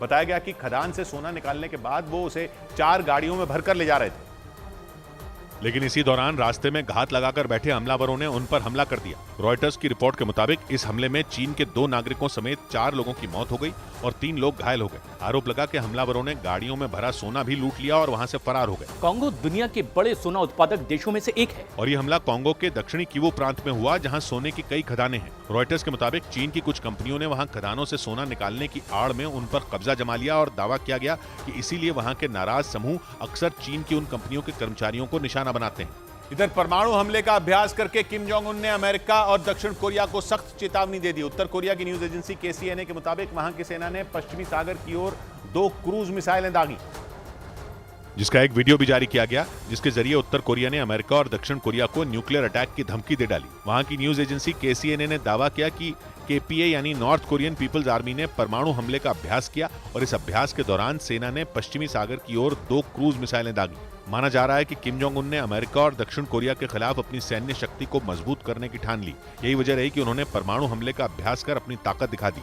इससे कुछ दिनों पहले भी उत्तर कोरिया ने 2 बैलिस्टिक मिसाइलें दागी थीं और परमाणु हमले के मिशन को अंजाम देने की जानकारी दी थी। उधर तुर्की की राजधानी अंकारा से आसमान से फाइटर जेट का फ्यूल टैंक गिरने का हैरान करने वाला एक मामला सामने आया। लड़ाकू विमान का टैंक पार्किंग में खड़ी 2 गाड़ियों के ऊपर गिरा, जिसके बाद उन दोनों गाड़ियों के परखचे उड़ गए, जबकि उन गाड़ियों के साथ खड़ी एक तीसरी गाड़ी को भी नुकसान पहुंचा। बताया गया कि यह हादसा उस वक्त हुआ जब तुर्की की वायुसेना के उस फाइटर जेट ने उड़ान भरी। इस दौरान उसका फ्यूल टैंक तुर्की की एक पेट्रोल कंपनी के मुख्यालय में खड़ी 2 गाड़ियों पर गिर गया, जिससे वहां हड़कंप मच गया। हालांकि गनीमत यह रही कि इस दौरान किसी को चोट नहीं आई। इस बीच अमेरिका के अटलांटा में 5 लोगों को गोली मारने का दिल दहला देने वाला एक मामला सामने आया। पुलिस के मुताबिक घरेलू विवाद की वजह से वारदात को अंजाम दिया गया, जिसमें गोली लगने से एक ही घर में रहने वाले 5 लोग घायल हो गए, जिसके बाद वहां हड़कंप मच गया। पुलिस ने उस घर के आसपास के इलाके को सील कर दिया। पुलिस के मुताबिक आपसी रंजिश की वजह से वारदात को अंजाम दिया गया, जिसमें 2 बच्चों समेत 5 लोग घायल हो गए। बच्चों की उम्र 3 साल और 15 साल बताई गई और सभी घायलों को अस्पताल में भर्ती कराया गया, जहां उनकी हालत खतरे से बाहर बताई गई। हालांकि वारदात के वक्त उस घर में 2 बच्चे और मौजूद थे, जो कि सुरक्षित बताए गए। पुलिस के मुताबिक वारदात को अंजाम देने के बाद आरोपी ने खुद को भी गोली मार ली, जिससे उसकी मौत हो गई। इधर उत्तर प्रदेश की राजधानी लखनऊ से एक सड़क हादसे का हैरान कर देने वाला वीडियो सामने आया, जिसमें एक कार खंबे से टकराने के बाद पलट गई। हादसे में उस कार को चला रहे लड़के की मौत हो गई और वो हादसा वहां लगे CCTV कैमरे में रिकॉर्ड हो गया, जिसमें सामने की तरफ से एक कार आती दिखी। जैसे ही वो कार उस सड़क के मोड़ पर पहुंची, वो बेकाबू हो गई और वहां डिवाइडर पर लगे एक खंबे से टकराने के बाद पलट गई। भयंकर हादसे के बाद वो कार सड़क पर काफी दूर तक घिसटती चली गई, जिसकी वजह से सड़क पर हर तरफ चिंगारियां नजर आने लगी। टक्कर इतनी भीषण थी कि डिवाइडर पर लगा वो भारी भरकम खंबा भी टूटकर सड़क पर गिर पड़ा। हादसे की वजह तेज रफ्तार बताई गई। उस हादसे के वीडियो में भी वो कार तेज रफ्तार से आती दिखाई दी और इसी वजह से वो उस सड़क के मोड़ पर बेकाबू हुई। उधर ईरान में एक वाटर पार्क को सिर्फ इसलिए बंद कर दिया गया क्योंकि उसमें महिलाओं को बिना हिजाब के एंट्री की इजाजत दी गई। ये दावा ईरान की न्यूज एजेंसी फार्स न्यूज ने किया और ईरान की सरकार के एक फरमान की जानकारी दी, जिससे यह जाहिर हो गया कि ईरान में हिजाब का मुद्दा अब भी गरमाया हुआ है, क्योंकि ईरान की न्यूज एजेंसी फार्स न्यूज ने दावा किया कि वहां एक वाटर पार्क सिर्फ इसलिए बंद कर दिया गया क्योंकि वहां महिलाओं को बिना हिजाब के एंट्री दी गई थी। ये वाटर पार्क ईरान के धार्मिक शहर कहे जाने वाले शहर मशहद के बाहरी इलाके में है और ईरान के कुछ सबसे बड़े वाटर पार्क में एक है। जिसके बंद होने से हजारों लोगों की नौकरी पर संकट मंडराने लगा। ईरान में 22 साल की महसा अमीनी की हिरासत में मौत के बाद हिजाब आंदोलन तेज हो गया था, क्योंकि कुर्द समुदाय की महसा अमीनी हिजाब आंदोलन का हिस्सा थी और प्रदर्शन के दौरान जेल गई थी। इस बीच पश्चिमी मीडिया के मुताबिक रूस से बढ़ते खतरे के बीच पोलैंड एक बार फिर दक्षिण कोरिया के साथ हथियारों की बड़ी डील करने में जुट गया। इस डील पर बातचीत के लिए दोनों देशों के रक्षा मंत्रियों ने पोलैंड की राजधानी वॉर्सो में मुलाकात की, जिसके बाद ये उम्मीद जताई गई कि पोलैंड जल्द ही दक्षिण कोरिया से नए हथियार हासिल करेगा, क्योंकि यूक्रेन के बड़े मददगारों में शामिल पोलैंड को रूस से कई बार धमकी मिल चुकी है। और पश्चिमी मीडिया के मुताबिक बेलारूस पहुंचे वैगनर ग्रुप के लड़ाके किसी भी वक्त पोलैंड में दाखिल हो सकते हैं। दावा किया गया कि इसीलिए पोलैंड अपनी सुरक्षा को मजबूत करने में जुट गया। हालांकि पोलैंड को कुछ दिन पहले ही दक्षिण कोरिया से खरीदे गए F-50 लड़ाकू विमान और तबाही मचाने वाले रॉकेट लॉन्चर मिले थे, लेकिन दावा किया गया कि रूस और बेलारूस के दो तरफा खतरे से निपटने के लिए पोलैंड ने एक बार फिर दक्षिण कोरिया से सैन्य समझौते की तैयारी कर ली। इधर पश्चिमी मीडिया ने दावा किया कि चीन और पाकिस्तान के बनाए JF-17 लड़ाकू विमानों के कबाड़ निकलने पर म्यांमार भड़क गया। बताया गया कि जो विमान पाकिस्तान और चीन ने उसे दिए वो हमला करने तो दूर ठीक से उड़ान तक नहीं भर पाए। यानी पाकिस्तान और चीन ने मिलकर म्यांमार को बड़ा चूना लगा दिया। म्यांमार इस समय गृह युद्ध से जूझ रहा है और इसे कुचलने के लिए उसे फाइटर जेट की सख्त जरूरत है। लेकिन पश्चिमी मीडिया के मुताबिक जो JF-17 लड़ाकू विमान उसने चीन और पाकिस्तान से खरीदे थे वो अब उड़ान ही नहीं भर पा रहे हैं। यानी JF-17 लड़ाकू विमान म्यांमार के लिए कबाड़ साबित हुए। बताया गया कि पाकिस्तान ने साल 2019 से साल 2021 के बीच म्यांमार को जो JF-17 फाइटर जेट दिए उनमें कई तरह की खराबियां आ रही, इसीलिए म्यांमार की सैन्य सरकार चीन और पाकिस्तान पर आग बबूला हो गई। उधर अमेरिका और दक्षिण कोरिया के सैन्य अभ्यास से बौखलाए किम जोंग उन ने एक बार फिर क्रूज मिसाइल दागकर अपनी ताकत दिखाई।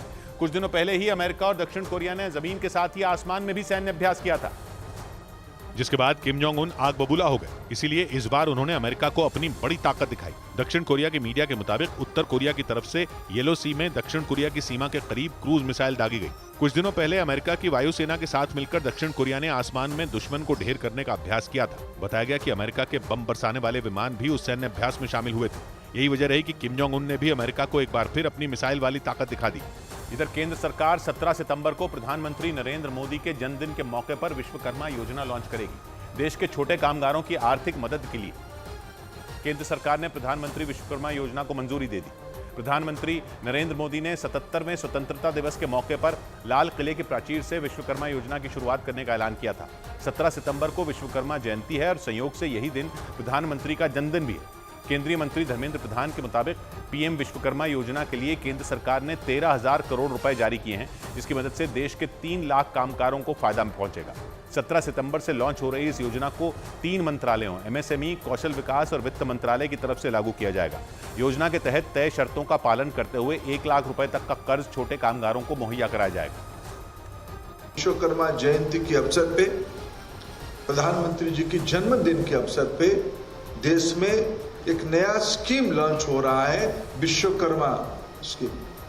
विश्वकर्मा स्कीम की स्किलिंग की कैपेसिटी बिल्डिंग के दायित्व minister of skill development and entrepreneurship को दिया गया है। वहीं शिक्षक दिवस की पूर्व संध्या पर प्रधानमंत्री नरेंद्र मोदी ने नेशनल टीचर्स अवार्ड जीतने वाले टीचर्स से मुलाकात की। प्रधानमंत्री ने अध्यापकों की जमकर तारीफ की और बाद में इस मुलाकात की तस्वीरें भी ट्वीट की।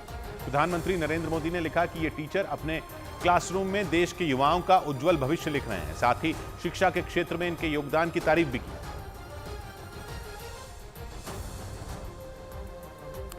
बस बातों की मधुराई है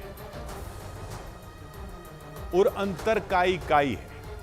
बस बातों की मधुराई है और अंतर काई काई है। सौभाग्य की एक बात कही संदेश ने, खुद बारूद डरा सहमा है जब से आग मुस्काई। मिलते हैं कल, घड़ी जब इशारा करेगी 9 बजे रात का। वक्त होगा 100 बात की एक बात।